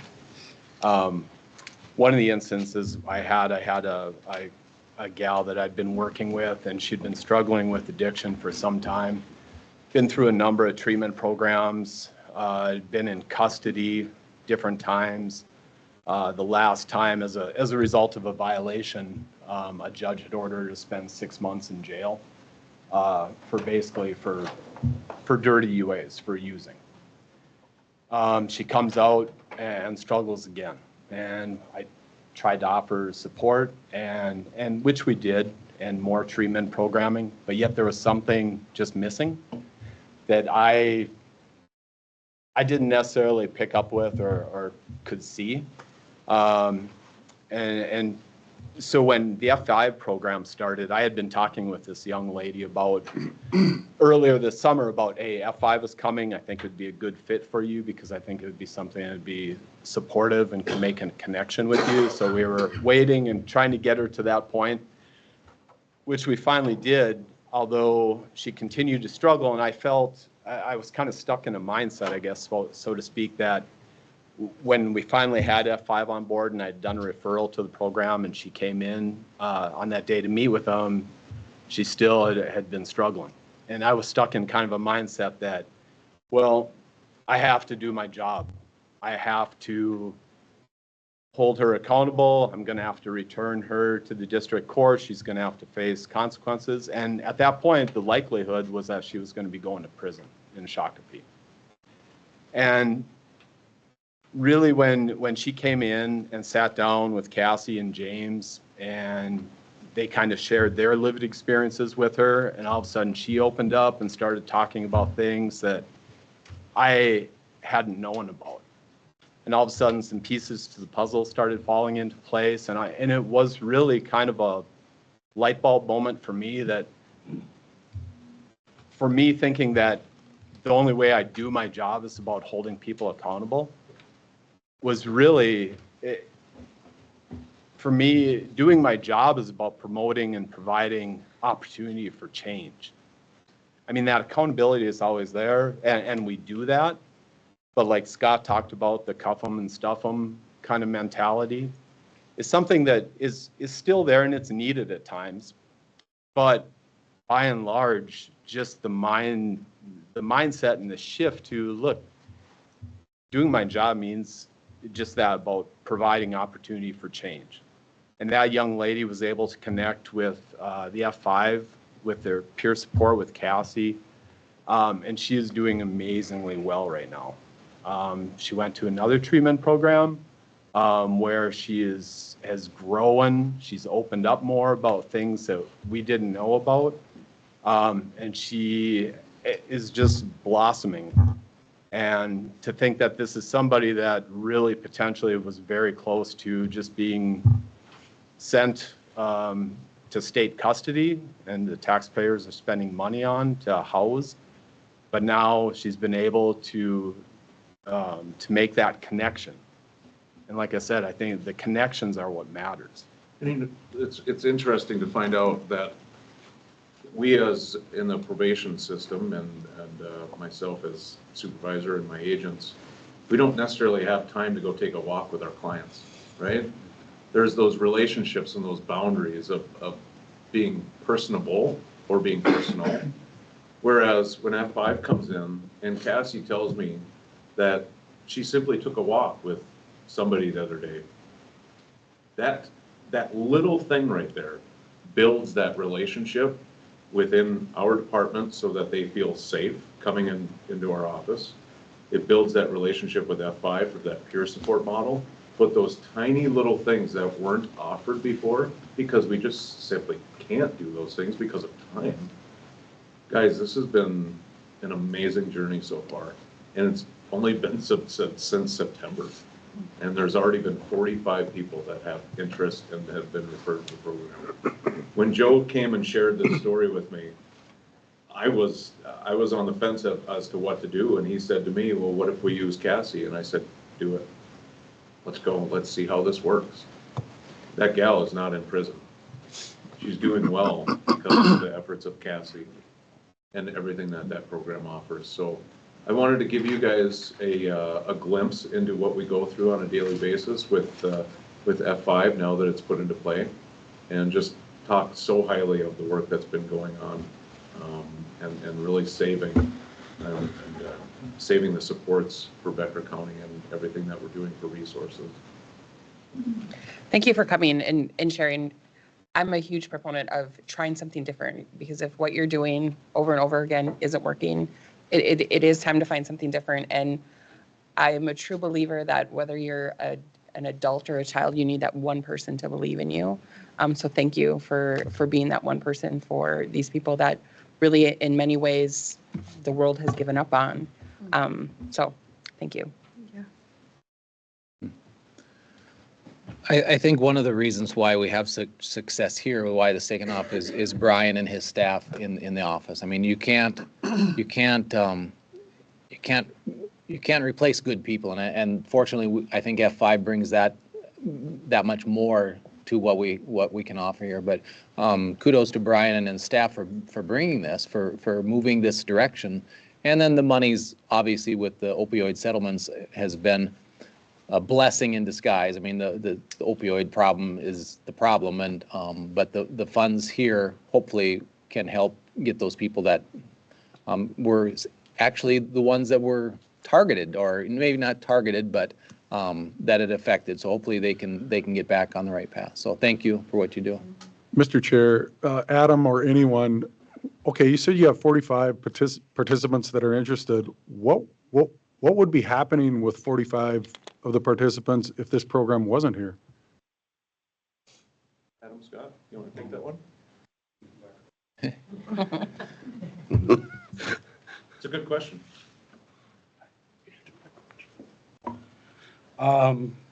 Well, from my personal experience, I'd be locked up. I'd probably be high, I'd be in a trap house. There's plenty of them in DL. I've blacked out and woke up in Detroit Lakes before. And so, Mr. Chair, what is a trap house? oh, Sorry. sorry. A drug house or whatever. We're just a place where people do drugs, right? And I'm not saying there's like hundreds of them around here, but they're around. Like we can, in Fargo, pretty much half the north side, right? So, and when people don't have services like this, they go back to what they know. And sometimes that's a toxic family. It's toxic friends. And people, not that they're bad people, but they're all just, they're living that lifestyle, right? And you're 100% right. The settlement funds are, these people are targeted, right? There's drug dealers that are looking for our people. My biggest competition has never been other nonprofits or agencies. My biggest competition is drug dealers because they're actively, this is why F5 works, because we're out in the community, we're in the jails, we're in the prisons, and we have a better marketing plan than drug dealers do. And we just basically took their book and went after the same people, and we're trying to save lives. And I think we're doing a great job with it. So these 40 people, there's a likelihood that there would be a lot more obituaries. There'd be a lot more mugshots. There'd be a lot more people in the jails. Lack of support, Commissioner Hanson.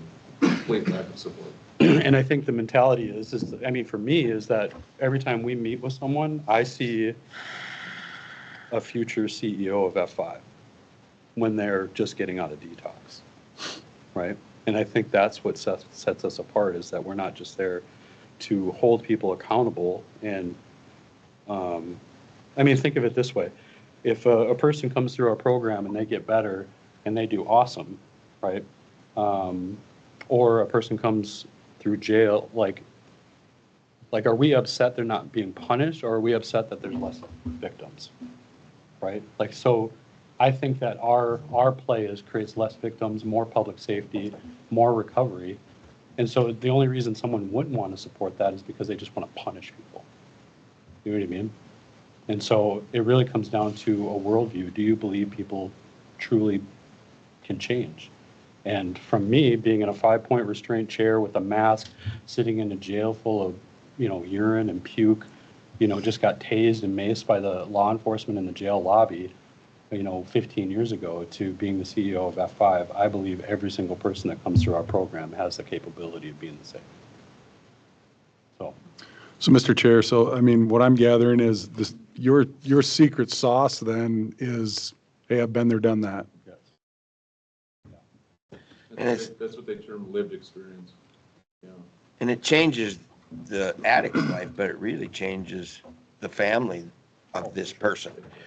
Because that's what holidays and everything, if you have this problem and you get rid of it, it changes a lot of people's lives. So, yeah, thank you.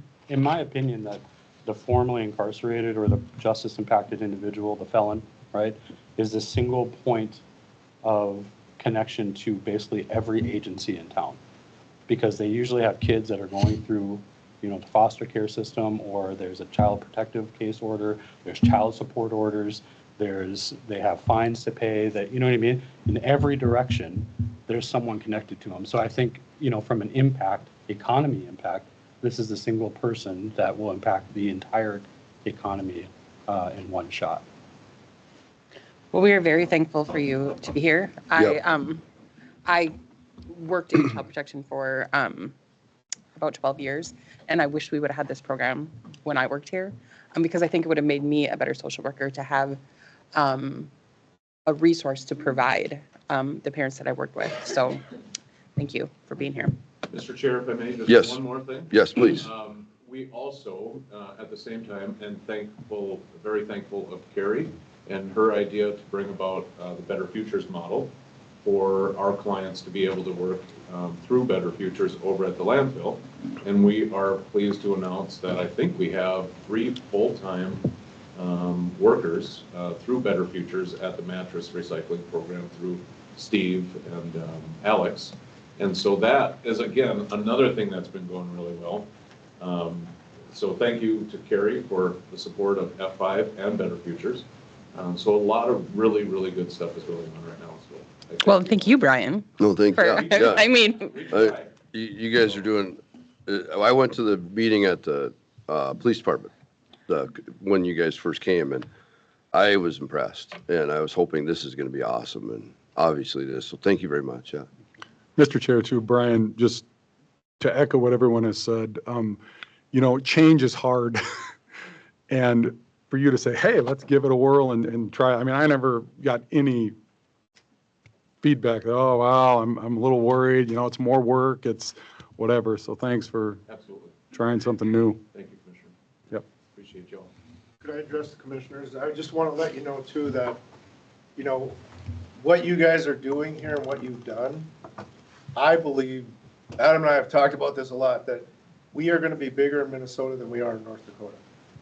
And you guys are the foundation of that. By willing to take that chance and take an idea that it's kind of out there, So I just wanted to make sure you guys knew the impact you're having on your own community. So, thank you. thank you. Thank you. Thank you. Thank you. Yep. Maybe for next year, Carrie, that we could maybe have a presentation at AMC for this, for other counties at our annual convention. It came up a little quick this year in December. That is a very good idea. But it certainly would be something we could push out for the rest of the state in that format, and that would, could grow very quickly. That's a great idea. As long as we have the invite from you guys, consider it done. We'd absolutely do that. Yeah. 100%. Thank you. Thank you. Thank Thank all you. of you for coming and informing us. Thank you very much. Now we're going on to the hemp discussion, so. Yeah, let's Not necessarily a good transition. we're going to skip ahead a little bit. We'll get back to everybody else that's on the agenda. We need to get to our public hearing. So, yeah, we need to open our public, Kyle, you going to come up or is Mary going to? All right, so I need a motion to open a public hearing to adopt registration and fee schedule for low potency hemp and cannabis products. I'll make a motion to open the public hearing. So do I have a second? I'll second. So we have a motion by Erica, a second by Richard. Do we have any more discussion? Okay, all in favor signify by saying aye. Aye. Aye, all right, the public hearing is now open. Do we have anybody that would like to make a comment in the public hearing? Mr. Chair, just to make note, we are jumping ahead in the schedule Yeah. because this was scheduled for 9:30, so we're running a little bit behind. So Yes. there's going to be extension and a couple things coming Yes. up We'll get back to right after this. Yes. We'll get back to it. Correct. Is there anybody that would like to make a comment for the public hearing? Is there anyone? All right, so I will entertain a motion to, Mr. Chair, maybe Kyle can just give an explanation on what the public hearing Okay. is for. I think we need to have some, let Yeah. people know. go ahead. And I just want to add one additional item to that. So the public hearing is for basically a registration fee schedule for cannabis. And basically what that does is cover compliance checks and things like that. It's specific to retail only. So the licensure is, again, retail only. So like wholesale doesn't, or manufacturing doesn't pay for this. I do want to add one more thing to it, though, that probably wasn't clear. For something for you to consider would be low potency hemp versus cannabis. So we have a cannabis ordinance right now. Low potency hemp is defined as basically 5 milligrams or less in a serving. So there has been ongoing sales of low potency hemp in liquor stores and gas stations and things of that nature prior to the legalization of cannabis. So what I would like you to consider today is making that permissible, and also exempting low potency hemp from the setbacks and other requirements that we have for cannabis, just because it's been ongoing. There hasn't been an issue with it. The state just kind of recently stepped in and said, we need to start licensing it. So They would still be required a licensure, but by, yes, but it would be permissible instead of conditional. Like cannabis is conditional, right? So Low potency hemp would just be permissible. Would the permissible be, I mean, what are the restrictions? I mean, you can't sell it at school. I mean, what are the restrictions for low potency hemp? Well, you have to be 21 years of age, but, so again, they've been selling it for the past, Right, but I mean, there has to be some rule, I mean, we have to have some rules on it, right? 21, so it's 21 and older, so there's no restrictions other than that? So it'd have to be right. But just to clarify, they've already been selling it at gas stations? They have liquor stores, bars, they've been doing it. So I talked to the city of Detroit Lakes yesterday. They took the same approach just because it's been, I guess, legal, prior to cannabis itself. It's just it's hard for me to understand, I guess, myself. It's a lower deprived amount of THC in this product.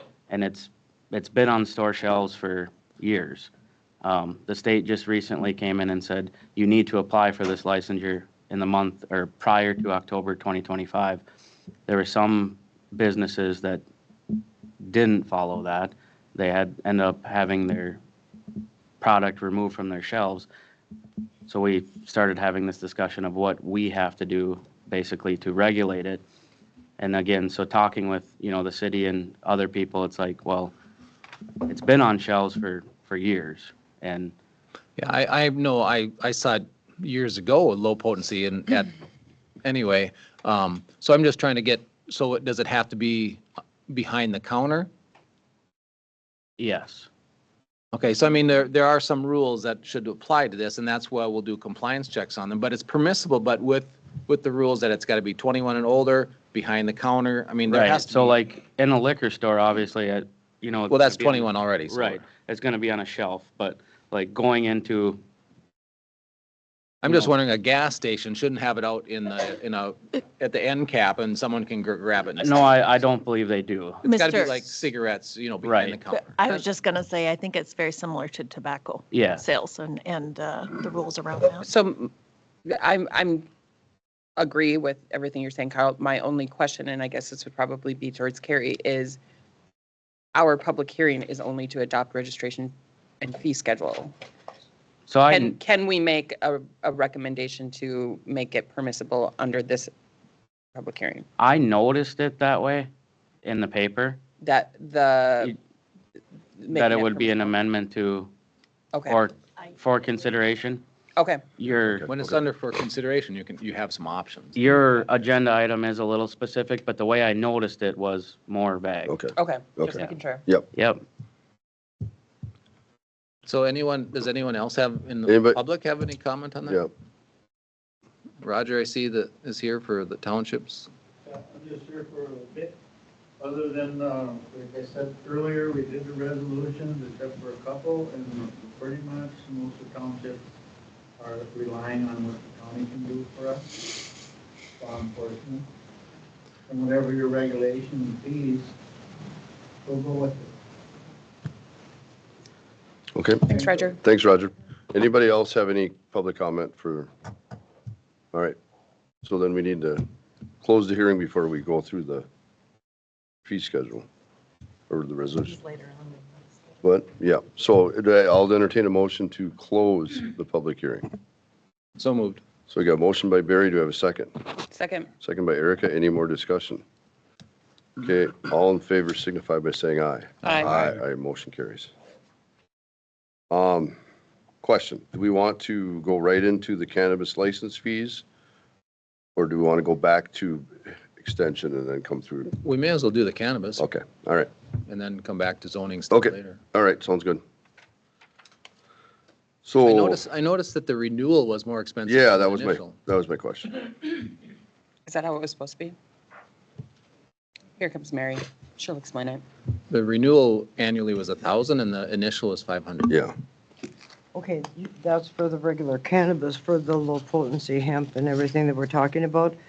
It does say in the statute, the initial registration, they have to actually pay double. It is the initial registration fee on page 71 of the packet. Yeah, it's The initial subdivision registration 2. fee includes the fee new registration and the first annual renewal. So the renewal fee is charged at the time of the second renewal and each subsequent annual renewal thereafter. This was adopted from Clay County's policy. These are the fees that basically were set by the state. And it says after you, So if I can clarify that, yes, that I have this right. So the initial fee is $500. Then they have to also pay a renewal fee with that $500, but it's not charged until you renew it.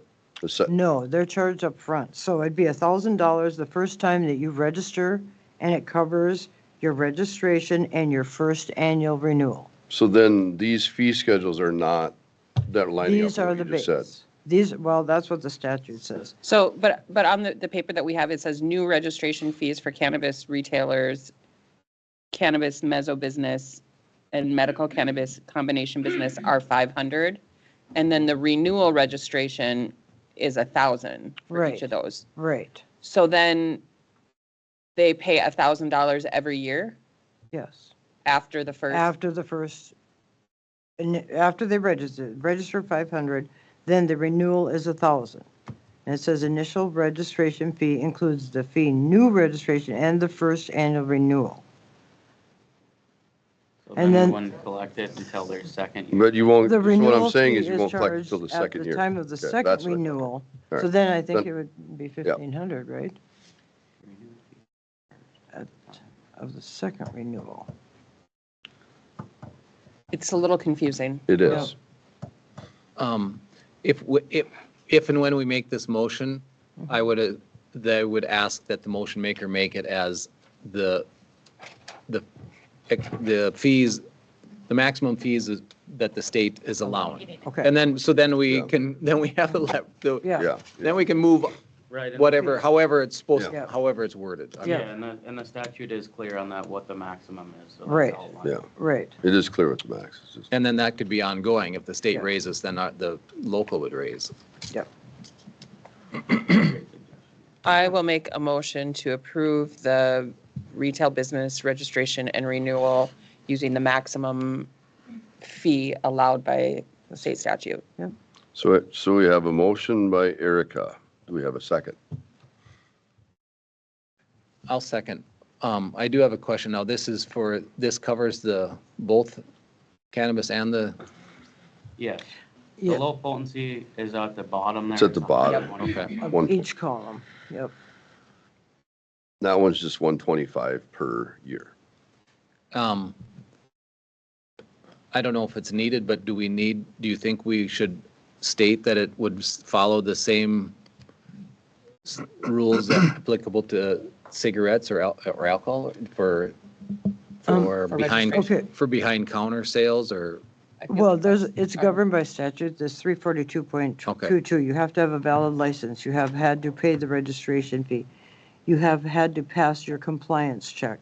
All of your current property taxes and assessments must be paid in full. So it's But like, that doesn't say it has to be sold. I mean, how it's sold in a gas station, if it can be accessible. Maybe we just state that these products can't be accessible, these must be. Is that a separate motion? Is this the motion just for the registration fees and then we need a separate motion for the Yeah, low potency hemp, yeah, making it permissible? yes. And so, or Okay, is this registration renewal form contingent on them following all the, I mean, do we need that in the motion also, that they must pay the fees, but also must follow All safety protocol. all protocol statutes? I mean, you could certainly include that, but yes, there should be two different motions. If you want to include it in both, I would.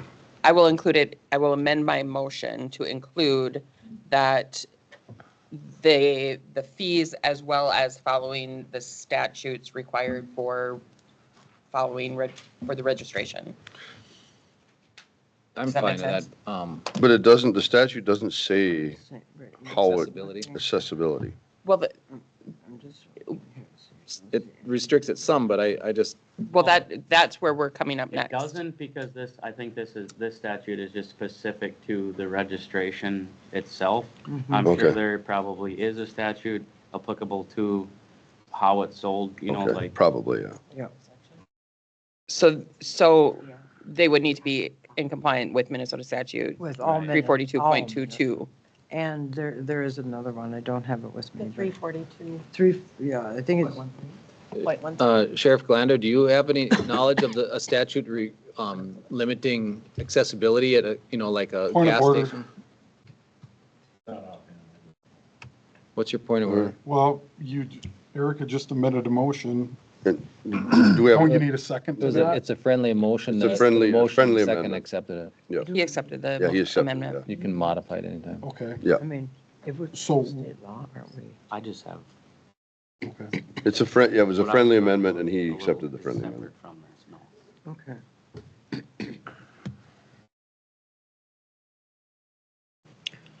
So, So I think we just move forward with this, and then if there's I don't know if we need to clarify accessibility at another one, or, I don't think so. I mean, Doesn't the state, I think the state must I have this think the covered. regular. yes, I, yeah, but I have seen it in a,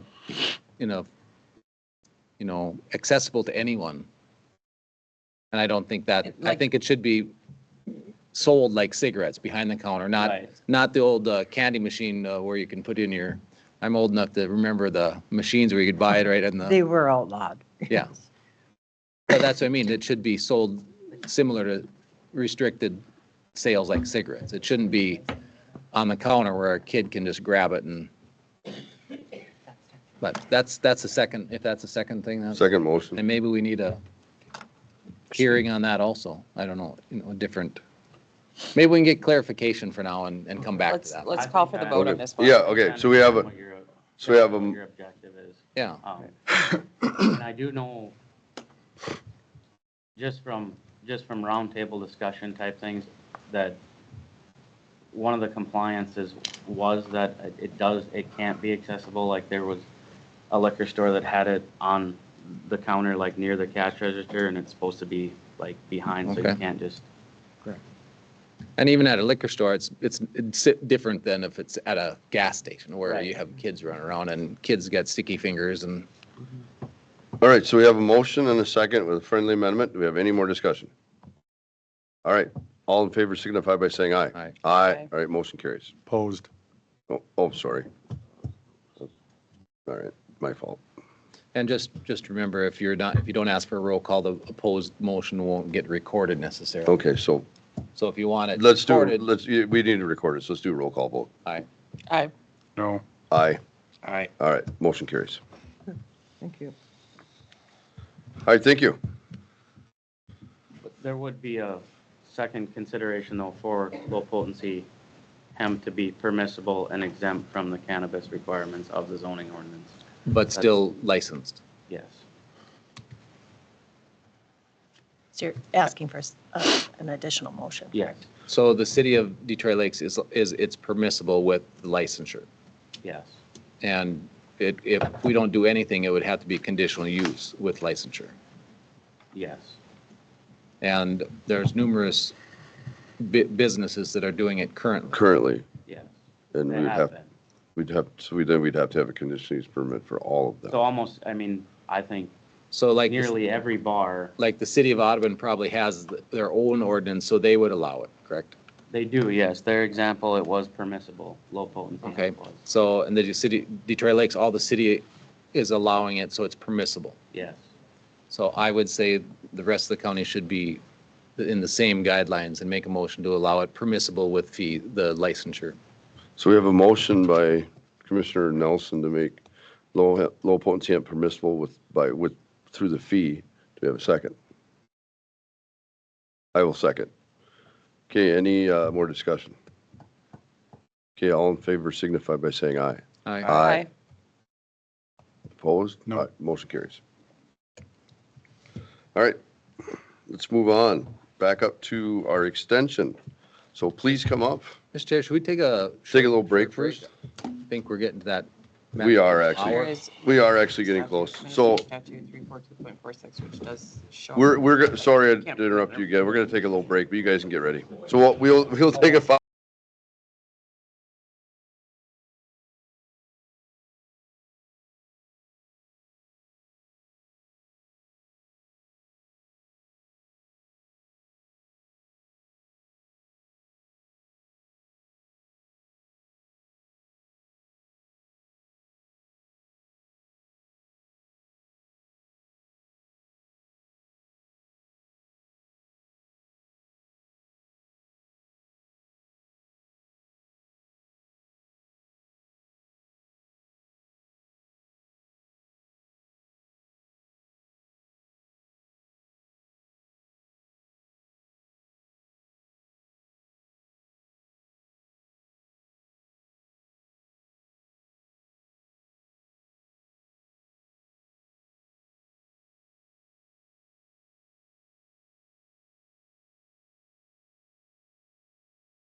Hey, I think she shorted us right from the beginning. Yeah, exactly. Oh, All right, we will re-adjourn our meeting. If that's it, okay. Dean. Reconvene, I don't know. We're going to come back to our meeting. And then with our extension. So please tell us who you are and some good stuff. We all know you, but Good tell morning. everybody else. Go ahead. Good morning. My name is Cecilia Amadou. I serve as a regional director for University of Minnesota Extension, and I'll have my colleagues introduce themselves, and we have a special guest with us today. I am Elliot Lawrence, 4-H educator here in Becker County. Linda Prime, Becker County Extension Office Manager. Are you new to the county, Linda? Yeah. Yeah. Came here about First time I've ever been here. 45 years, 49. I'm Nick Williams, a local Becker County Master Gardener volunteer. Welcome. Welcome to all of you. It was really exciting to hear all the amazing work that F5 is doing in Becker County and in North Dakota. And that was exciting, but I think we have even much more exciting event before to go into that. So hopefully today we'll get to share some updates about the work we've done. Elliot has done some amazing work with the youth this past year, so he will have some data to share with that. And then Linda will share some Master Gardener updates along with some how she supports our office. And then our amazing Master Gardener will share kind of how he supports and how he comes into play. And then we'll close our questions. So Elliot, take it away. Yeah, so Becker County's 4-H has had a good year this past year, as you can see from the impact report that I gave you all, and Peggy has up on the screen right now. So ever since prior to me being here, but around 2020, all the 4-H programs throughout the United States really took a little bit of a hit. And so we're in a slow growth. We've grown pretty much every year since 2021, since about 2021, 2022 when I started. And we had a fairly large increase this past year, which is really exciting.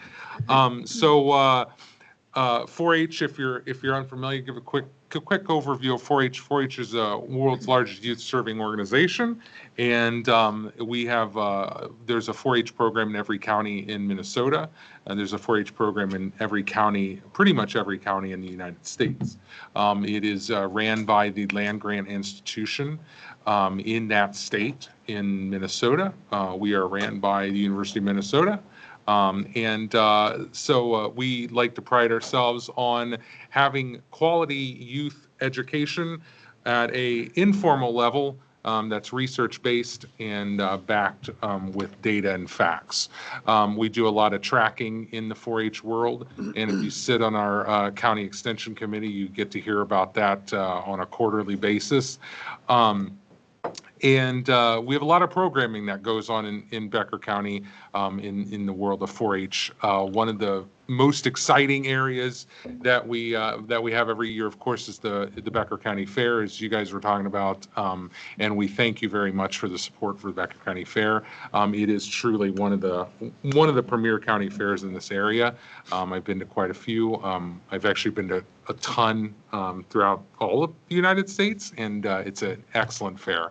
And of course, the fair is not, sometimes we lose the value of the fair, and it's really about youth showing off what they've learned the past year in 4-H. So they're working on these projects throughout the entire year, and the fair is really their culminating event to show off what they've been working on for the past year. So it's really awesome. It's always really awesome to see that. Very competitive, of course, and the kids do a great job. It is a whirlwind. I think Linda and I both get a few more gray hairs after the week of fair. Linda probably doesn't, but I do. Luckily, mine only happens in my beard. But it's just really exciting. Other things throughout the year, we have some make and take days that explore project areas, different project areas. I like to look at project areas that maybe haven't been utilized a whole lot throughout previous years and bring experts in to lead a hands-on make and take day.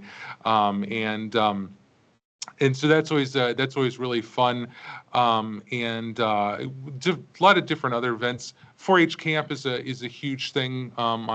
We take a group to down to Battle Lake every year, and that's a 3-day, one night, 2 days, and then the counselors, who's a group of older teen 4-H members, are the ones that lead that camp. So that's a lot of fun as well. We just got done with our annual awards banquet, and that once again then is a way to let the kids know that what they've been doing is really awesome. The other thing the awards banquet does, that the fair is a culminating event for the kids. The awards banquet, we do like to recognize all the adult volunteers that we have in the county, and so that's part of that awards banquet, is recognizing those adult volunteers. We had 138 at the awards banquet this year, which is really, really good. Once again, a lot of counties struggle with their awards banquets these days and getting people there. And we consistently have about 140 people come to that every year. So it's really awesome to see that. Going over some numbers, and then I'll pass it on. On the impact report, we had 366 participants in Becker County last year in 2025. As I said, we're growing and increasing every year. The previous year in 2024, we had 298 4-H'ers in the county. So it truly was a nice increase this past year. Statewide, there's 53,744 participants in the 4-H program in the state of Minnesota. Another area we really succeed in is getting new members to 4-H in Becker County, and last year we had 85 new 4-H members in Becker County. In all of Minnesota, there's about almost 11,000 first-year members. Another huge, we're actually in the top 10%, or top, I think we're number 13 in the state the last time I checked, is our retention rate. From year to year, we keep the members. The state retention rate for all of 4-H is sitting at about 77%, whereas in Becker County, we're actually at 87%. So that's something that we're really proud of. Youth stay an average of 7 years in the Minnesota 4-H program. Some other numbers, on the back side, you'll see a ton of different numbers. One of the things that down at the bottom there, we do have 60 screened 4-H adult volunteers, which once again, the adult volunteer program in 4-H is how we run the program. That is 60 is a great number. Aside from the screen volunteers that we have probably a total of about 100 volunteers that are episodic volunteers that just kind of come in and help us for one-off events. There's a ton of help during the fair. All of those volunteers might not be screened and background checked because they're not in direct contact with youth, but we can't get the job done without that. Last year, speaking of the fair, last year we had over 211 youth showcase their learning at the Becker County Fair, and across the state there's about 20,000 youth that participate in some kind of fair event. And then we also had 67 youth that participated in the state fair, or any of the state events that happen after the fair. So state horse show, state dog show, state shoot, all of those events altogether, we have 67 youth that participate in all of those events. Any 4-H questions? Mr. Chair, what is a screened volunteer? What does that mean? So screened volunteer is they go through a background check, and that means that they're leading. The way we determine whether or not they become screened or not is if they're going to have one-on-one direct access to youth. Whereas the unscreened volunteers are, like I said, the best example of that is all the volunteers that help at livestock shows during the fair. They're all out in the public, they're all helping, but they're not having that one-on-one connect with the youth. We put you in the livestock category. Yes. Oh, so yeah, the screening does happen. That is every 3 years. They do, that requires a rescreening. So all of our volunteers do become rescreened every 3 years, which once again is a background check. And there's also a training every year, annual volunteer training that's led here in the county that I lead.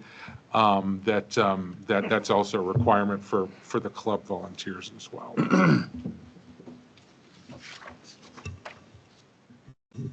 Next. Yes. Okay, I'm Linda Prine, Becker County Extension Office Manager. I work with Elliott and with the 4-H families. And I'm also a master gardener. I took that training about 41 years ago. And I was 7. And I'm also the Master Gardener Program Coordinator. And today with me is Nick Williams. We have 24 Master Gardeners right now in our county. And Nick has served on the Minnesota State Advisory Board for 4 years. And so we're going to talk today a little bit about how you can become a volunteer. So the Minnesota Master Gardener Program is offered through a volunteer opportunity through the University of Minnesota, where individuals are trained on research-based gardening knowledge. And same thing, they have to have a background check and a safety of minors training. That's the first thing to even join.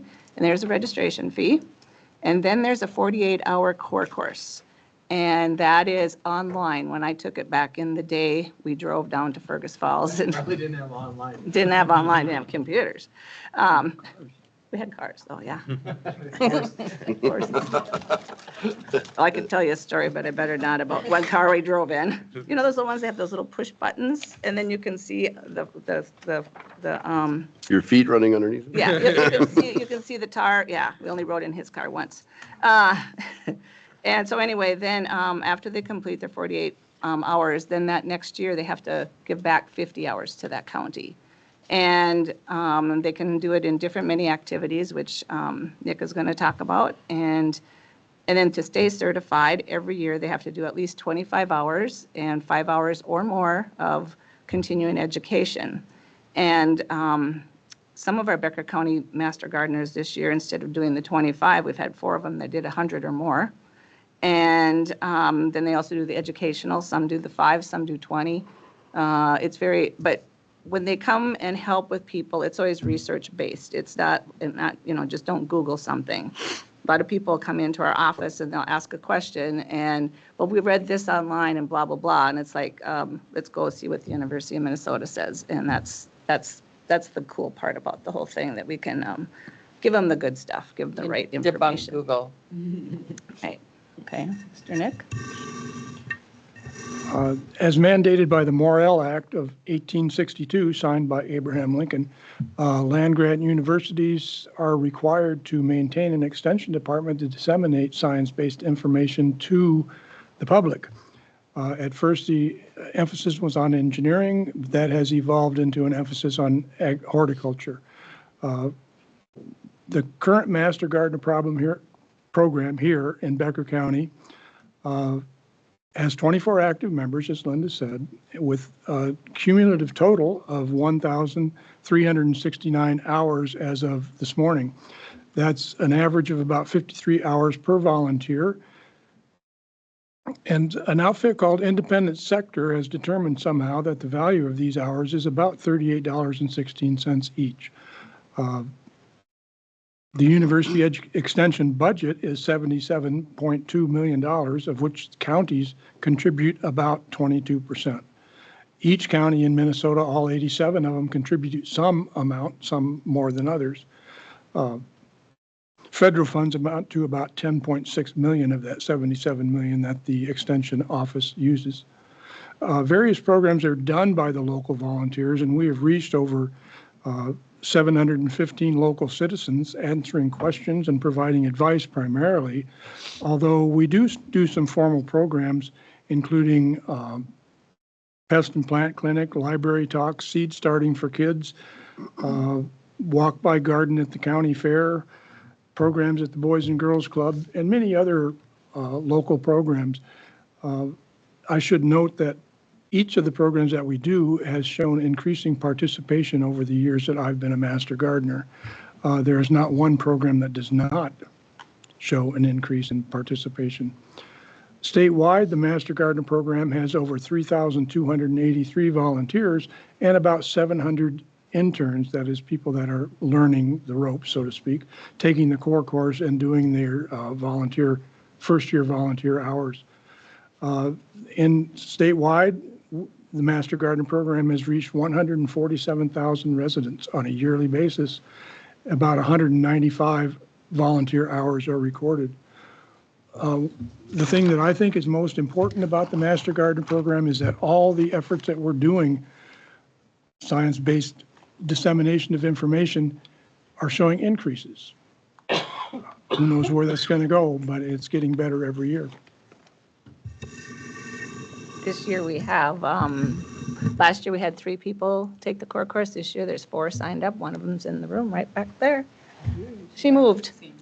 Sandy. Darn. So in closing, we would like to just share the value that Extension has in Becker County, and we are thankful for your continued partnership in this work. Without you as a county commissioners and our community serving in this role, the program won't be what it is. The Master Gardener program in Becker County is one of the strongest in the region, along with Clay. So, and that's thanks to Linda's work supporting the Master Gardeners here. Clay County does have a great program, but we have a local ag staff that support that program as well. So that support plays a huge role in the success of the program.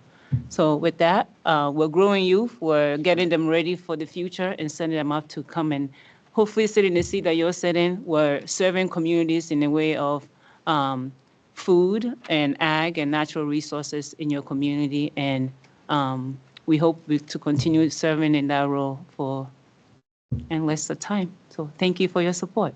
Thank you. Mr. Chair.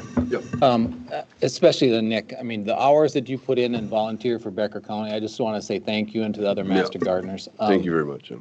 It's just incredible what you give back to community, and I find I would love to have all your knowledge, but we can't all be experts in those fields. But I used to listen to KFGO when the Fargo, what was his name? Was it he would be on every no, this is way before your time. Was it, he did a Master Gardener or a show, but he had answered all the questions about your apple trees, you know, about the leaves falling, I mean, just everyone that utilizes outdoors has an interest in what you guys have your expertise in. So thank you for your time and thank you for being here today.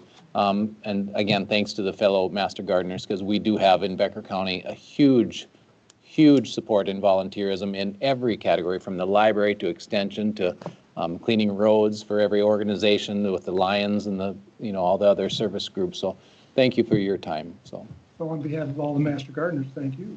And I should say that it's a labor of love. I mean, people are at their best when they're talking about gardens. Yeah. Except when we have pests in the gardens. Yeah.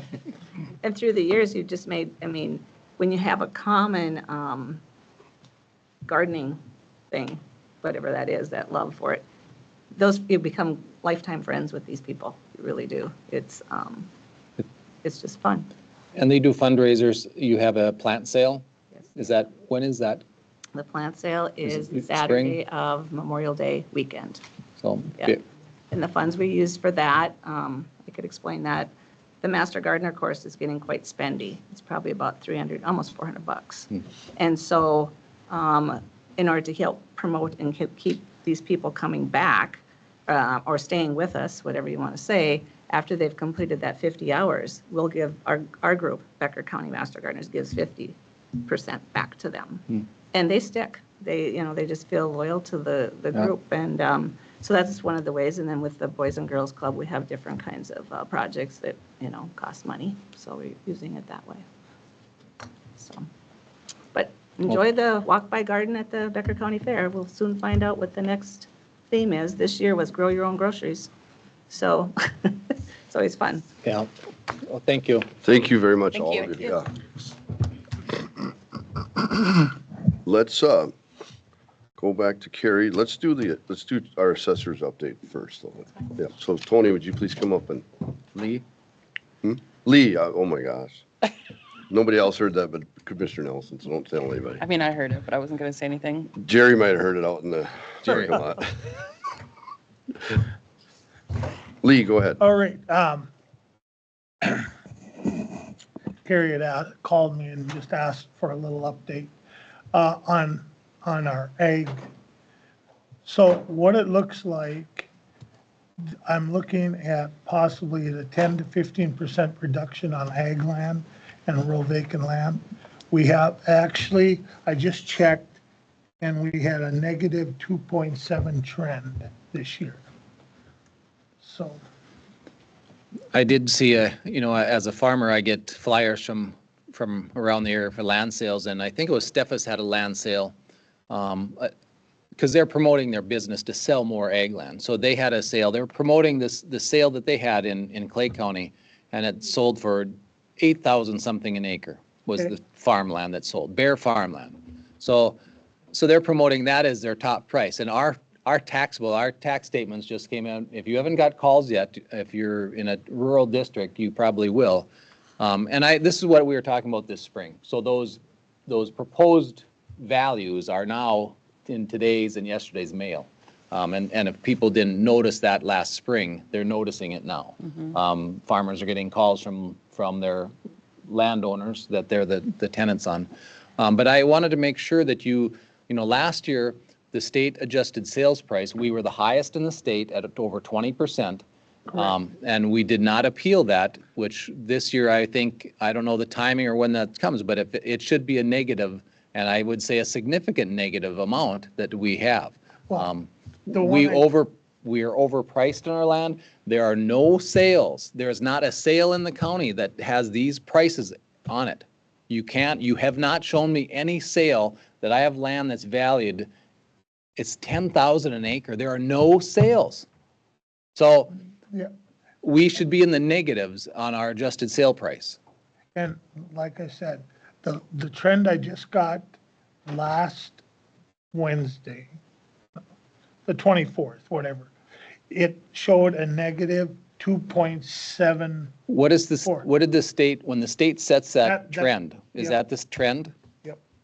That's the yearly trend. So for our meeting on next Thursday, a week from Thursday, so 10 days from now, could you get all bare land sales just so we have it? Because there will be people here asking for that. And I know we've had sales in the 9,000, but we are at $10,000 per acre, and we're way over that for tillable acres. So yes, I can put together. So we can see where that trend should be. Yep. And where those land sales are, they're under what we have, and then the trend should be the adjusted sales price. So if our average, now correct me if I'm wrong, if we have 10 sales and they show that we are higher, we can adjust it by those sales. And then the state will come in and say the adjusted sales price has a negative trend, so our dollar amount might be lower, but then we're going to add a negative, depends on the time of the year, a 2.5% reduction after that too. So that the trend will, not only will our sales show that we're going down, the adjusted sales price then will go, as Lee said, 2.4% will take those sales down in price. So if you sold it for 9,000 at January 1, it will reduce that sales price by the end of the year to 9,000 minus 2.5% or 2.4%. Yeah. So that's what happened to us last year. We were in the uptick, so those sales were at 8,500. They got increased by 20%. 20%, the state increased them. Now, depending upon what time of the year, it'd be 20 or maybe 10 or maybe 5, depending on the time of the year. So that's what happened to us last year. We should have appealed that 20% raise and said, well, give us 5%. We raised our property values 48% last year. I think we're catching up. We don't need another 20%. Right.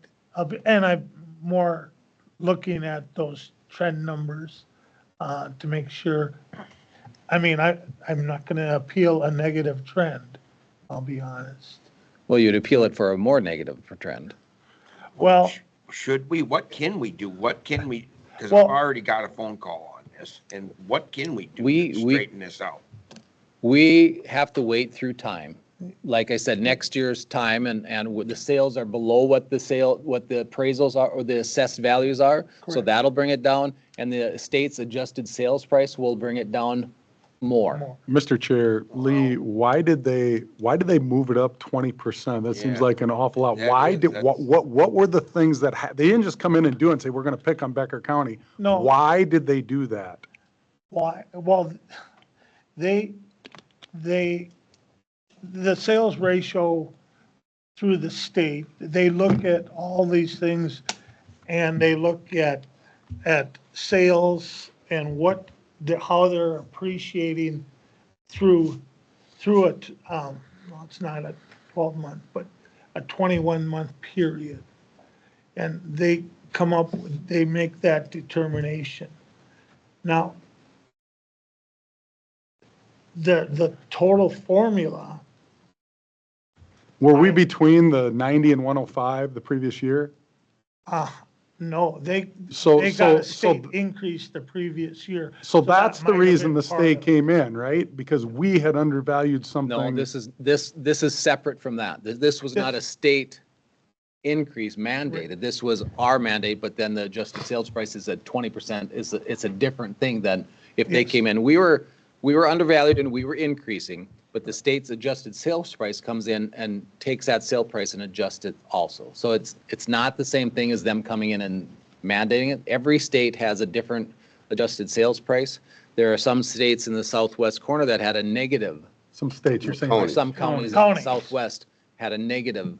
So if they sold it for X amount, it would be that minus the percentage divided by the months. Mr. Chair, Lee, did this happen in other counties around here?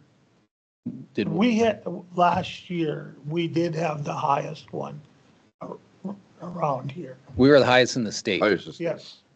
No, that doesn't, I don't like that. So isn't it supposed to be that I look at my property taxes and it's always less than I can sell it for? Isn't that, is this The ag state land statute, the different? statute is you're supposed to be between 90 and 105% of Market.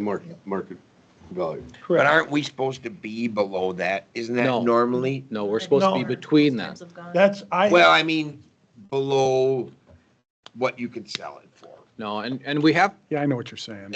I mean, that's, I General- think banks and generally- everybody have always depended on that should be what your taxes are. The that's, value is it should that's always not be what it the- is, because I will sell my land for what I'm being appraised at, what assessed at.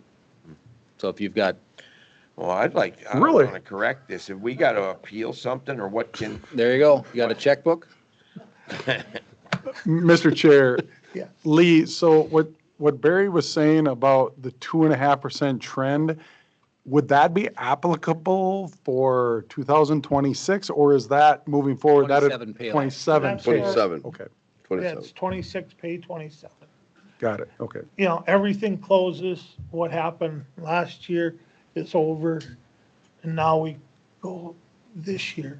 And there's nothing we can do for this year. There's nothing we can do for 26, taxes but payable. 27. Appealed that, I remember you talking about that. Yes, the 20% should have been appealed, and the local assessor, but you have to remember, these timelines, we've had turnover in that Yeah. office, so it was a timing thing too for Lee's. Yep.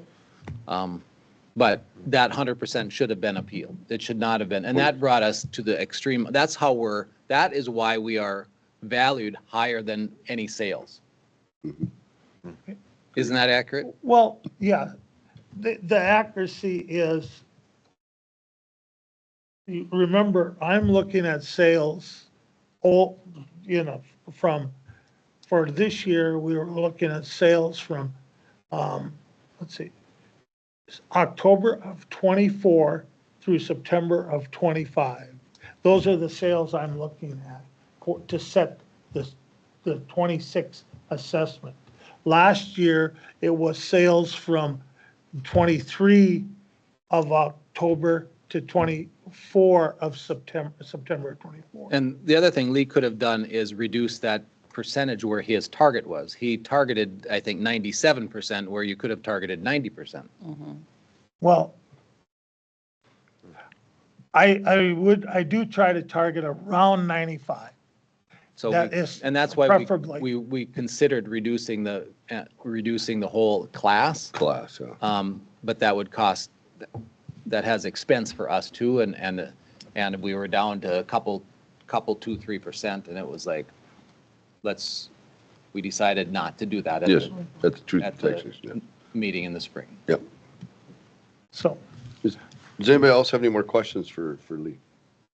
All right, thanks. Thank you, Lee. Thank you, Lee. All right, Carrie, let's go on to your report. I'm going to try to be quick. Just a couple of items, because a lot of what I was doing has been on the agenda. So our next meeting, traditionally, we've hosted, or the commissioners have hosted, the Christmas tea. So is that of interest? Again, I assume it's been tradition. What is that? Is it December 16th? There's really no tea. I believe so. Is that the right? Yeah, it's just called Yes. Christmas tea. Be our next meeting, After the next meeting. after the next meeting. We are scheduled to have pizza. I had sent Sheriff Glander a message saying we may need to push out to January because I wasn't considering when I responded Pizza and before. tea. That's an interesting combo. And, yeah, We'll do January. All right. yeah, let's that's what do I had that. suggested when I sent the email to him. And then the only other thing, obviously, we're all going to the AMC conference and just a little bit of a tidbit. I think our county is one of the only counties where all commissioners are attending. Okay, now you're putting the. So Thanks, Richard. Yeah. that's the only county, so I did brag that all 5 of you were going to be in attendance, and I did not, Always all 5. well, we're not Maybe not counting this them. year. But I mean, there are lots of counties that have their whole. I'm just saying on the county administrator, nobody else that I was speaking to at that point could say all 5 of their commissioners were going. So, good job. I can't. I did What tell was you that? yesterday, I might not be able to. No. Yeah. I'm going to go, but I saw my reservations. I have the last night, I'm not staying the last evening, so the Sunday night I'm staying, Monday night, but Tuesday night I'm not. If you could cancel that for me. Had a girl pig. Yeah.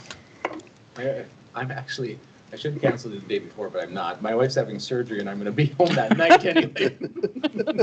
I'll be home for you that night. Someone else can bring you there to the doctor. It's just on a knee, so. It's just. A D. And that The is off all, knee, right? that, I will leave it there, and that is all that I have. All right. Thank you. Thank you, Carrie. Thanks, Carrie. Awesome. So our next we have our Veteran Services, Anthony Maston. Well, good morning, everybody. Morning. Anthony Maslin, the Veteran County Service Officer.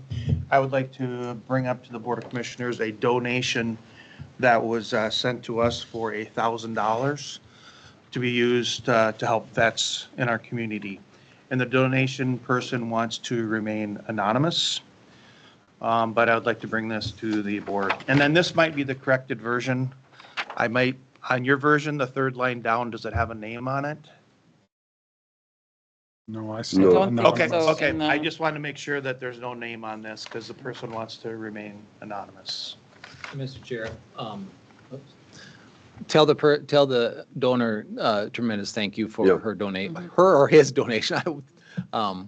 Absolutely. And from the board, and I think this really helps veterans, and I'm sure they appreciate it when they get these things. So I'd make a motion to approve 1C.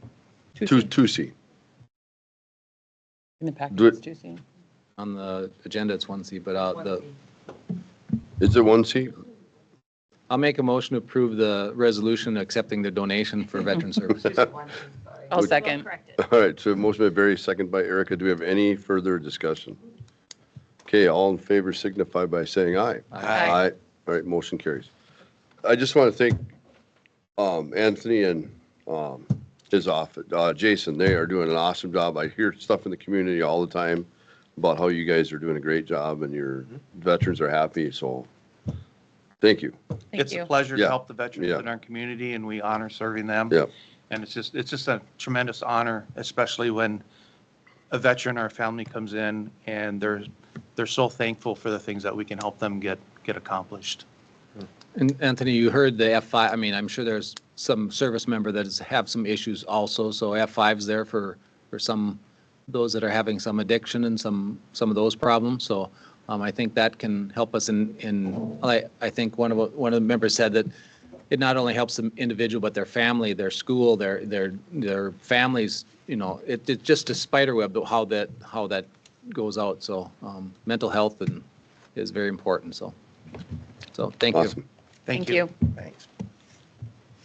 All right, let's move on to human resources.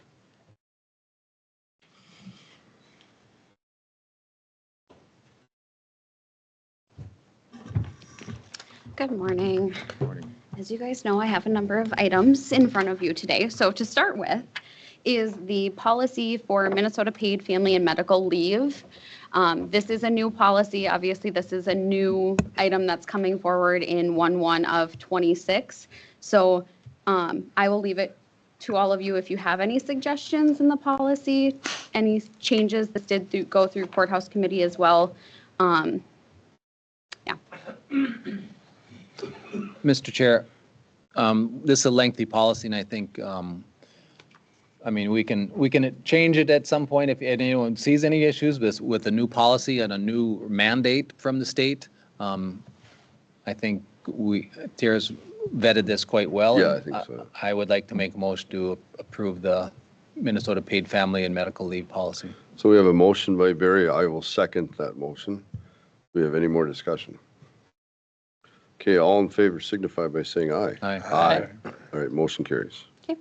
The second item that I have before you are the job descriptions for the Auditor Treasurer's Office.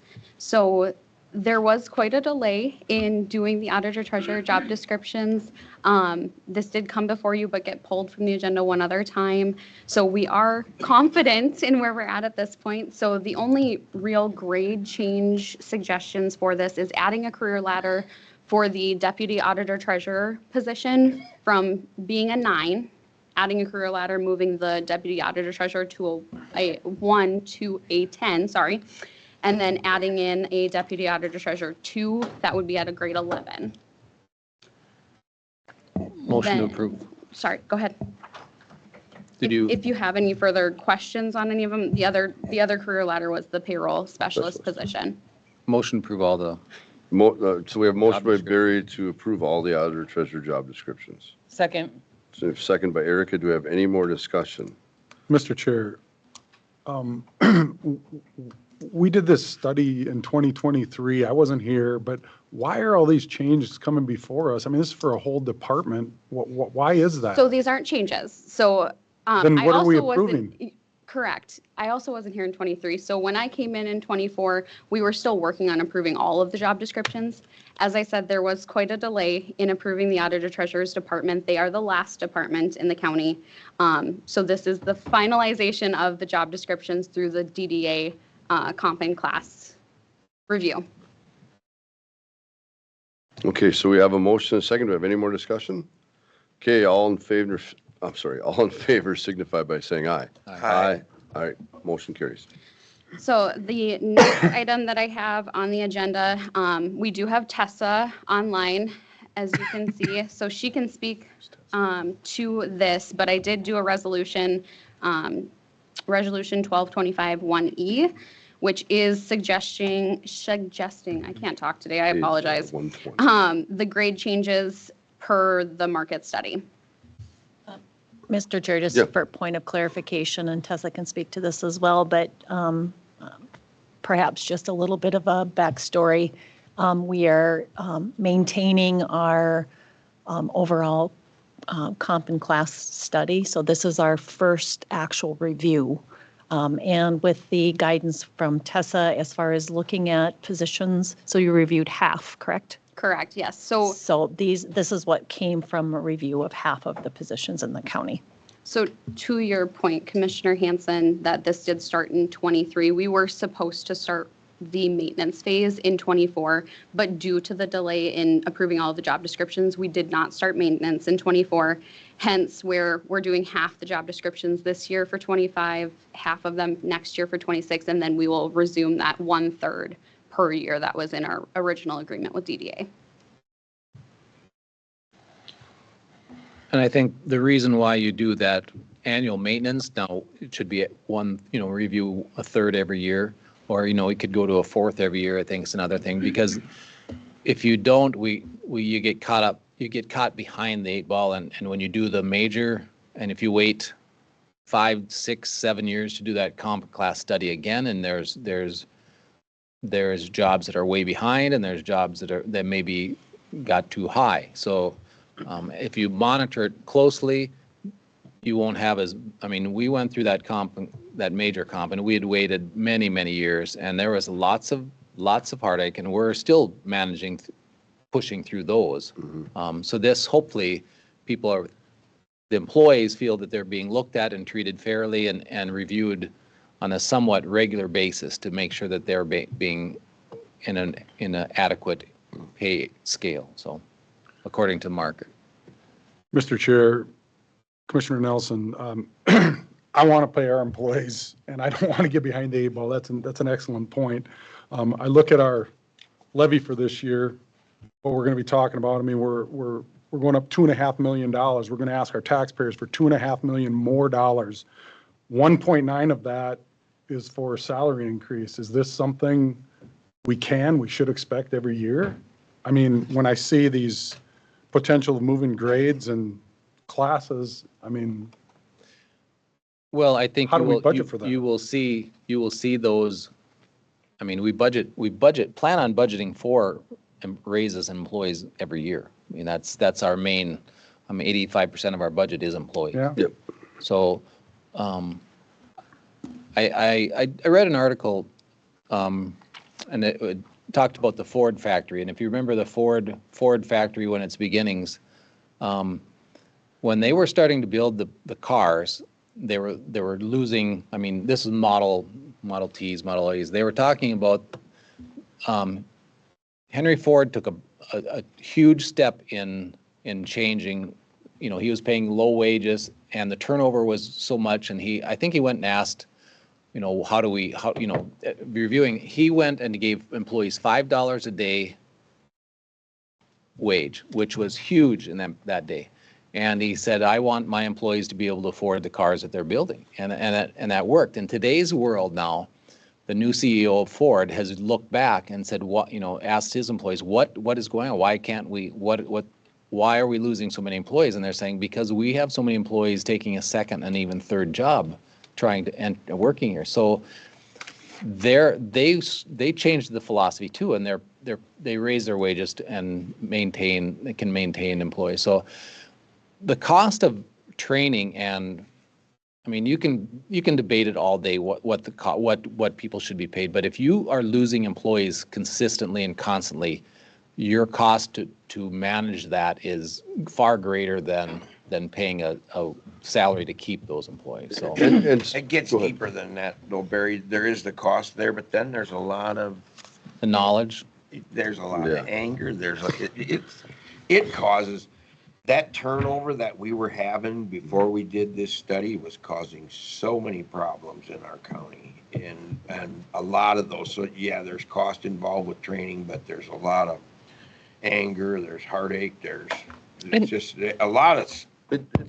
It's just, and the data shows that since we got this study completed, we have retained our employees. Yeah. And that's. The pools are bigger to choose from, Kerry. Yeah, and the pools are bigger when we need an employee, so we can get better employees too when we need to get employees, so we're more qualified maybe, I should Mr. Chair, I'm just saying, I'm trying to find that offset or that balance with the taxpayer too.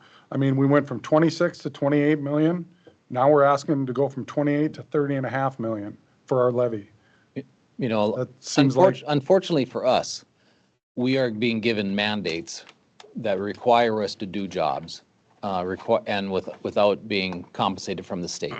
And there's, we just passed a new policy for a program the state's requiring us to do. Not saying it's a bad. I mean, the thought behind it is good, but it costs money. And another $200,000. So that's on top of the 1.9 already. That takes us to 2.1 of the 2.5 increase. I think we said 194,000 is going to cost the county.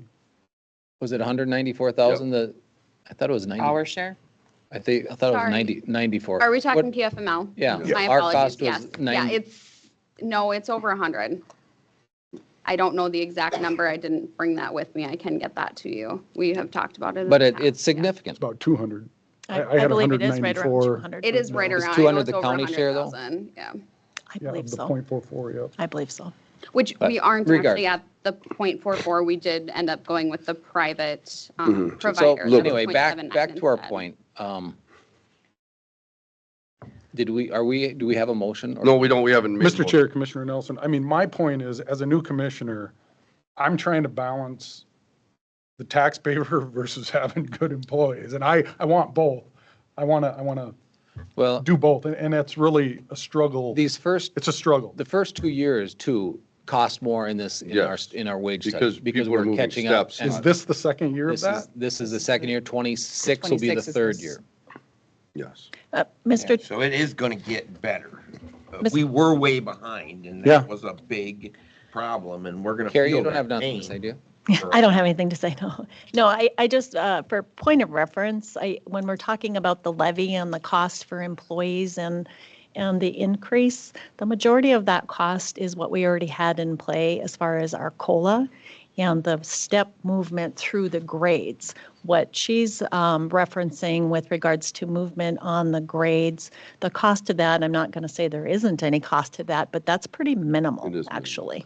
So It's really opening up grades so people have opportunities in the future to advance and don't get capped out and staying in pace with the market.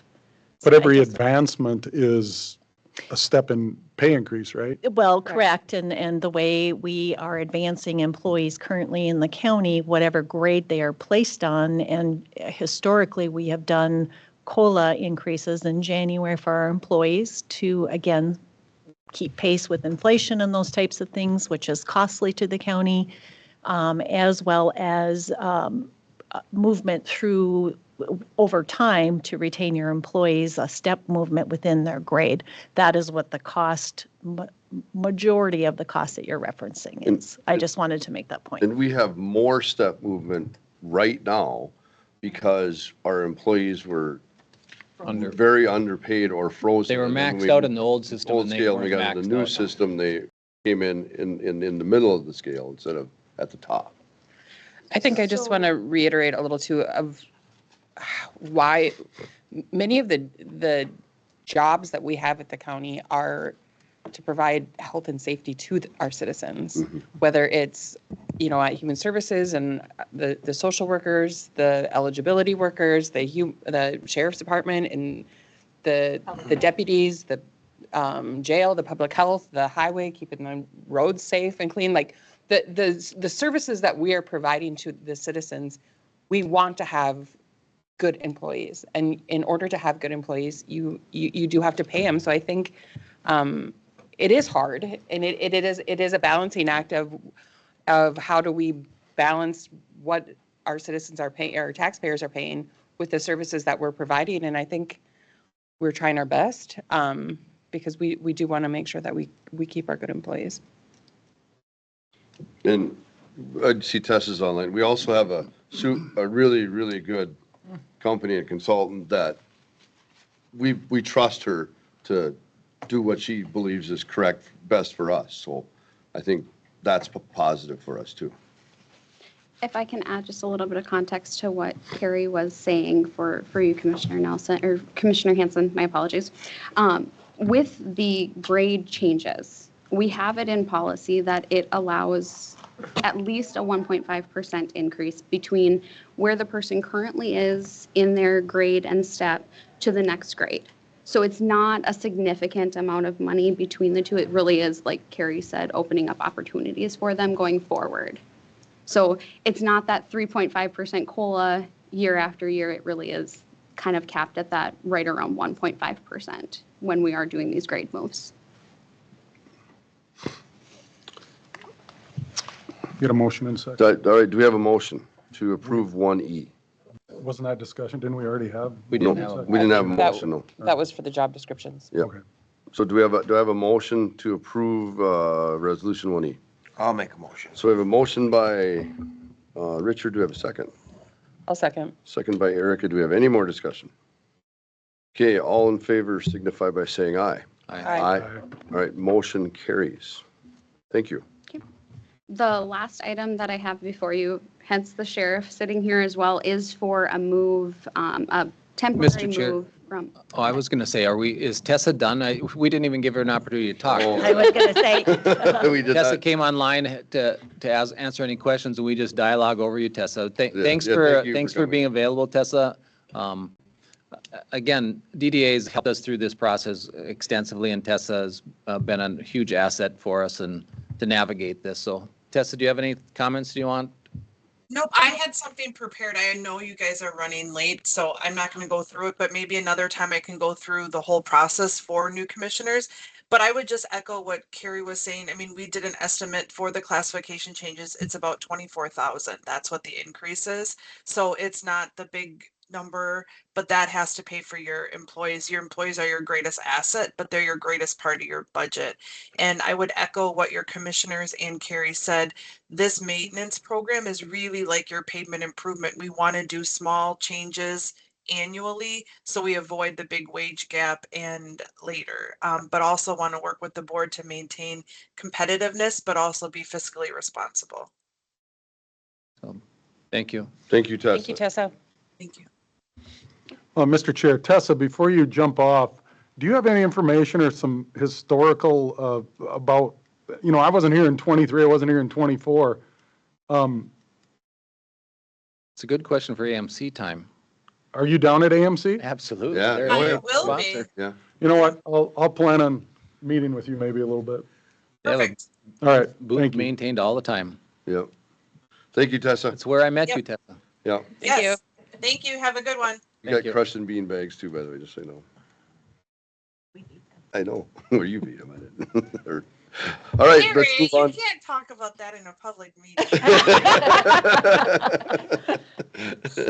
okay, I'm not going to say anymore. All right, let's move on to our bailiff information. Go ahead. So the final item is Resolution 1225-1F. This is to temporarily move a part-time bailiff to a temporary full-time position for a 6-month period.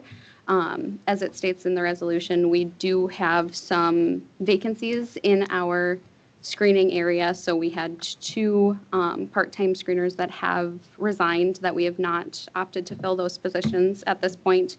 And we also have some leaves that are upcoming that are creating quite a deficit in hours that these individuals can work. So we're running up against running into overtime for this part-time individual and would like to do it the right way to just move them to full-time so that we have those And hours available. this Todd was asking a committee, and we said, Carrie, figure it out because we're supportive of stay within budget. So I'll make a motion to approve 1F.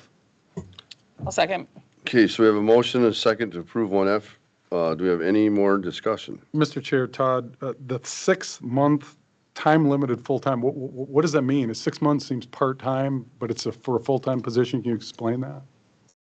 Do you want me to speak to it? Sure, Okay. go ahead. So a reason for it, we have these leaves that are upcoming that will be ending by end of April is what our anticipation is, or at least will give us a better insight A into. current employee is going on leave. Correct. We Oh, have okay. one of our part-time bailiffs and then one of our part-time court screeners that are going on leave for an extended period. So we need to be able to fill that gap. And at that point, when those 6 months are up, we can at least have a better insight into what will be needed, if not move this back to part-time at that time. Okay, thank you. All right, so do we have any more discussion? Okay, all in favor signify by saying aye. Aye. Aye. All right, motion carries. Thank you. Thank you. All right, let's move on to highway. Mr. Chair. Oh, yeah. May I? Yeah, absolutely. Just, I want to go back to Commissioner Nelson's report earlier in the meeting. And one thing I just want to mention is that, we were talking about equipment, and we have some staff, in our dispatch center that are kind of forgotten at times, but they were able to monitor where my sergeant was through his body camera, where he was at all times while he was tracking this individual, along with 2 other individuals as well. And they were able to direct us, the other, the people that were searching, with our, ATVs, side-by-sides, putting them in front of where these tracks are going.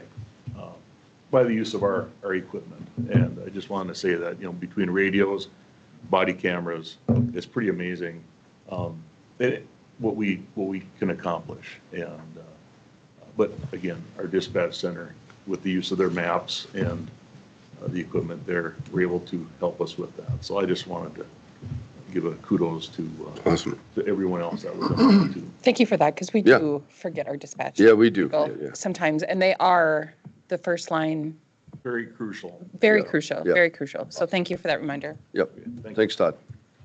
I don't know if any of you know this, I worked at dispatch for a while. I did know that. Well, you like to talk. Dispatch doesn't talk. Morning, Jim. Direct. Good leadership skills. Good morning, Commissioners. Morning, Jim.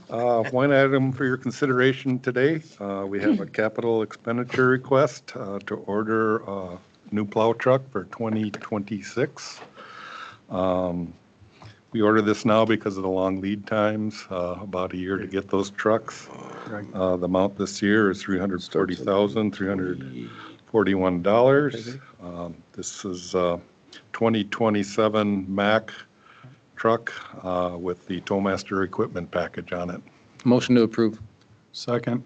So we have a motion and a second to approve the truck. Do we have any more discussion? Okay, all in favor signify by saying aye. Aye. Aye. Motion carries. Thank you. Thanks, Jim. Mr. Chair, I recommend we move to planning and zoning. Yep. Before we Yep. do EDA. I agree with you. All right, let's move on to planning and zone, or is Kyle? No planning and zoning guy. Because you don't get these guys out of here. Oh, they're here for that. Mm-hmm. Okay. Yeah. I don't need to sit any longer. Let's, Can you page Kyle or? Should we do the housing contract while we're waiting for Kyle? we can do that. Just so we can keep moving? Yeah. Cody, would you come up and let's do the housing contract first, and then when Kyle gets here, then we'll probably interrupt you and the rest of your stuff. Being you're not as, you know. That's fine. Is it just the contract that's on there, or did the other Whatever. items? No, there's 2 items, but Three items. you're just here until Kyle gets here. Yeah. Okay, no, I just, all right. So contract, right? So included in the packet is a memorandum kind of outlining the housing management contract services. There's a correction to the date on the top of it. No, you're. Come up front. Swap out. Yeah, I may as well just Yeah, swap. yeah, yeah, let's do it. Thanks, Cody. You're welcome. Thanks, Cody. I was listening, but I wasn't fast enough. Believe me, when you get older, it's even slower. Yeah. Good morning, Commissioners. Mr. Chair, I have Planning Commission recommendations from November 19th.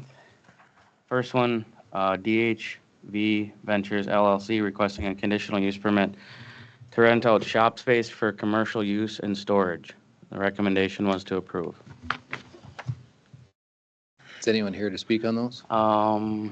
Yeah. Yeah, please come up. Just, You don't have to speak. I was curious if you're speaking in for or against. Yeah. If there's no one here, Definitely for. if there's no one here to speaking against, then you don't probably want to say too much. No, I'm sit here and smile. yeah, just state your name. Oh, yeah, hi, my name is Marcus Gahn. Okay. I don't have any questions. I don't have any questions Thank you, either, thank yeah. you for coming. So I'll make, you don't have anything to add, we'll go ahead. I'll make a motion to Concur. go with, concur with the planning commission. Okay, we have a motion by Erica. Do we have a second? I'll second. Second by Phil. Any discussion? Okay, all in favor signify by saying aye. Aye. That was easy. Motion carries. Thank you. Thank you for your service. Yep. Merry Christmas. Thank you. Yep. Merry Thank you. Christmas. On the last applicant, Devin Wood, on behalf of Timothy Haggestoon, requesting a conditional use permit to operate a firearms business with the condition that basically any firearms use would be restricted to personal use, so no testing of firearms, no customers shooting guns there or anything like that. Okay. Anyone here speaking Yeah, opposed? Devin's here. But Devin is here, yeah. No opposition? Didn't see any significant at the, No, outside of, I mean, the biggest concerns were just wanting to know if it was gonna be like a gun range or something. And just some clarification, there is a similar business with, like, within 1 mile down the street. He's been operating for years. Basically, all these folks do is, it's like an appointment-based thing, so like, I contact you, buy a firearm from you, we do the paperwork on your desk, and you leave. Motion to concur with planning and zoning. Okay, so a motion by Barry, do we have a second? I'll second. Second by Richard. Do we have any more discussion? Okay, all in favor signify by saying aye. Aye. All right, motion carries. Thanks, Devin, for coming. I had Devin as a student at Detroit Lakes High School and coached him in football too. And you still made it. Yeah, he still turned out okay. Had him and you still made it good, so. I remember Devin jumped off sides a lot in ninth grade football. But, have a good day, Devin. Thank you. All right, let's go back to Cody. Now we can go right. Now we can take our time. Yeah. Yeah, Cody. Fit it all in. Cody, one thing I mentioned to Erica is I got an email from West Central Initiative that has some funding opportunity, grant opportunities, and maybe you can look into that and try to promote, Becker County businesses. Hopefully we get some applicants to get. Was it the Promise Act grant? I think so, 10 to 50,000. Yeah, that's. Yeah. Okay. Yeah, I think that is Promise Act. Yeah. Try to promote that as much as we can and Yep. hopefully get some recipients. Recipients. I had some supplemental information for the contract if you want, just for a breakdown of the proposal of the 221,000. Yeah, like to see it. Thank you. Thank you. Thanks, Cody.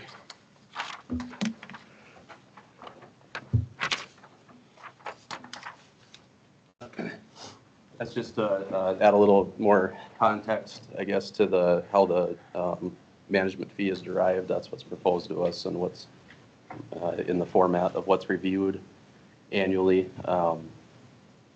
So you can kind of see the comparison. It's also included on the memo from the years prior, but essentially we had a no cost increase this year to our contract. Some of that's contributed to some restructuring in staffing with their organization. So, that was, I guess, in our eyes, a win a little bit to keep the costs down and that financial impact. But, historically, we've seen those numbers listed on there. And the annual management fee, from what it has increased over the past, 5 to 10 years. So, on the memo, there's a date correction. It says December 2nd, 2024. It should say 2025, today's date. The contract expires this year, so we're just looking to do a continuation of the current services through the year 2026. Mr. Chair, Cody, this is not directed at you at all, but do you think this is a fair deal? Well, I don't. Yeah, we vet it, through some cost analysis comparisons with, what we can derive from other available contracts. And How many other available contractors can do this type of work in the region? We did an Depends. RFP for it 2 years ago, and MMCDC Yeah. was our only. Our situation is a little unique because of our public housing program and the scattered sites. Most property management type companies want to do density, so Apartment building. apartment buildings and that sort of stuff. So there's a couple other agencies that do similar work and similar type of properties, but not the scattered site housing. So in terms of workload and all that sort of stuff, we pulled up some hours too and that sort of stuff. So there's staffing time that's attributed to these numbers and things like that. So, we did look at what that would look like, for the number of staffing positions, based on our, analysis of it. Their structure, their organization utilizes different staffing because of how it's compartmentalized between duties and things like that. So, what is utilized versus what's maybe required might be slightly different. But Mr. Chair, Cody, how in the world can you include 77 housing voucher programs in your 138 total units taken care of. I mean, it's a voucher. Maybe there's some paperwork there, but you're not taking care of a unit. That's disingenuous to put that in there, I think. Who decides that? Well, this is the proposal that's given to us. Our contract for vouchers is 77 units. We have roughly, well, I think the most recent one was down to 48. When I think of a unit, I think of a place where someone is living, a door that you walk in and you stay. Right. Yeah, this is just A housing voucher, 77 units. It's under the units thing. That's not real. The Merle, the 5 homes, aren't those the homes that they're buying contract for deed? Aren't they managed? Don't they fix their own refrigerator when it goes out or whatever? They require annual inspection. Not always, Most of sometimes. the maintenance and stuff's required. There's just an annual inspection. I think that's required in some of the real major things like emergency repairs. But yeah, no, to your point, that's stuff that we've questioned and requested further details on and had that discourse over. This isn't based on a per unit number necessarily, but it's included as a number. So yeah, it kind of, skews the way things look maybe a little bit. I mean, I think we're looking at ways to as we move forward, how to bring this in-house or possible or continue on. I mean, those are discussions for future. Today, we don't have any choice. We don't have an option, another option. But just to give you, a Merle house, you'd think that would be real easy. But we had one go tax forfeit not too long ago. And we had one that required so much maintenance or fixing up. And we got permission to sell that. So we sold one in the open market. So, it's not just, there are times when it's easy to manage some of these houses, and then it's times that it takes expansive hours. You run in, it's just like today's, our agenda said we were supposed to be done in an hour. When you start getting into something, all of a sudden, it takes a lot longer than what you think it would, because these properties are not your normal commercial properties where you can kick, hey, if you're not following all my rules, I can kick you out, These are difficult programs to manage. So, I agree. I think we're paying at a high rate, and I think we should look at solutions to that. And we are looking, and we've been looking at this for a long time, and Phil, we're not gonna save a bunch of money here. But you will have an additional minimum 2 employees and then contracted labor. So when you see it, this is not managing an apartment building, not even close. And when mistakes are made, it costs us a lot of money, and we've experienced that also, so. And I think MMCDC stated they have an equivalent of 2.6 people was the latest number. You have to remember, every one of these programs audited too. It's. Yeah, there's big audits. And that requires a lot of time and a different set of skills than just fixing it. Yeah, no, paperwork, red tape, I think I said this earlier. I think we could do better if we just built the house and gave it to a worthy family. And the Merle program, if we can get rid of those 5 homes, well, it's no longer in existence. It's just, but we have 5 Merle homes that at some point 2037 will be gone. 2037 is when. Unless something happens. Unless that homeowner changes. Yeah.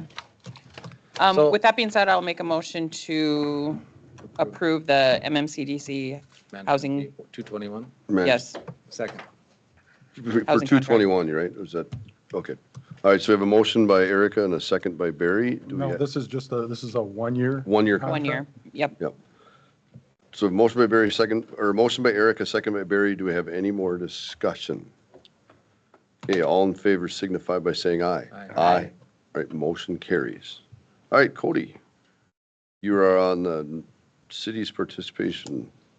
Yeah, so this one too, the dates were carried over, so it should say today's date on the top of the memo. And then in the memorandum notes, the program would be running through 2026. So instead of 2024 on the first bullet point there, it should say 2026. But Essentially what this is a recurring participation agreement with Minnesota Housing to provide primarily down payment assistance and closing cost loans through qualifying lenders in our community. This has been kind of a long-standing program. The program doesn't really change. It just has a requirement that it continues to be meet utilization, over 50% utilization, which it has. So that's why we want to keep reapplying since it's being utilized. It would probably be appropriate to just have the, in the past, I think the county administrator has also been a second signatory on the commitment agreement on this last page. So if you want to make a motion to approve this and authorize that, that would probably be appropriate, but otherwise it's. I'll make a motion to approve the Minnesota City Participation Program Commitment Agreement and include the administrator as a authorized officer. Signatory. Signatory. So I have a motion by Erica. Do we have a second? I'll second. Second by Richard. Do we have any further discussion?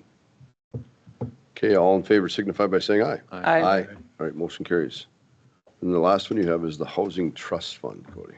Yeah, and then lastly, this is just kind of some informational stuff put in front of you as a lead up to what we would like to bring more information about and make some presentation on. But this is a little dated because it's 2023. It's the last report that Minnesota Housing Partnership put out, but it summarizes and captures what a local housing trust fund is essentially.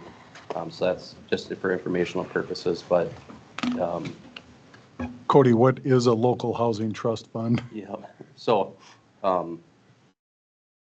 through Minnesota Statute 462, it allows counties to establish by ordinance a trust fund. And what this does is a flexible funding source that can take a variety of different revenues. And Grant revenues? It could be grant revenues, loans that are taken out of the fund revolve back in, interest from that, endowments, private and philanthropic donations or matches from like employers or just private entities, estate stuff like that, contributions, bond proceeds. Minnesota Housing had a grant program for a 50% match in the spring of 2025. So their hope is that'll continue in the future years, but it is closing, or it was awarded and will be closed this year. So those things pop up periodically. The county received 4 years of certification for statewide affordable housing aid dollars, which was through legislative action.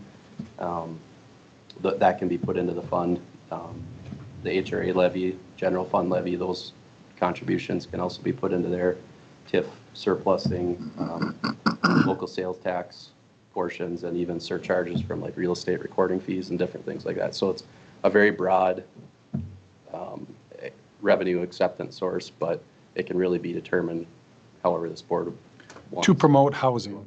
And it all promotes housing in the forms of loans, deferred loans, gap financing, grants. So we kind of have something like this in place when we did the loan programs for first-time home buyers assistance. Similarly, for Similar, the we could rename payment it if we assistance. wanted to do that. Yeah. And there's a lot of local businesses that have matched that or included that in their funding that. So that, and that's a revolving loan. So maybe this is something that could be part of that. We've put money into that. Yeah, this operates like a revolving loan, but like I said, you can also do grants and You could other have numerous. things out of it. Can have other things in there, yeah. One other thing too is, it creates a readily acceptable source, revenue source that like when we receive some of these programs like this statewide affordable housing aid, SAHA dollars, when it's transferred to a local housing trust fund, it's considered spent under the state legislation. So it's also a way to help expedite some things or bypass, some of those statutory requirements too. But what it does is the intent is to set up a long-term pool of investments from a flexible, public and private contribution source to create a long-term, pot of money that can contribute to different projects and development and things like that for more affordability in our county. So this is really just kind of the introductory part, but the intent would be to elaborate on that maybe at the next meeting, give a little more of an in-depth presentation. Minnesota Housing Partnership provides technical assistance for establishing these. That grant is expiring December 31st of this year, so we want to utilize them as much as possible through the end of the year for their free assistance.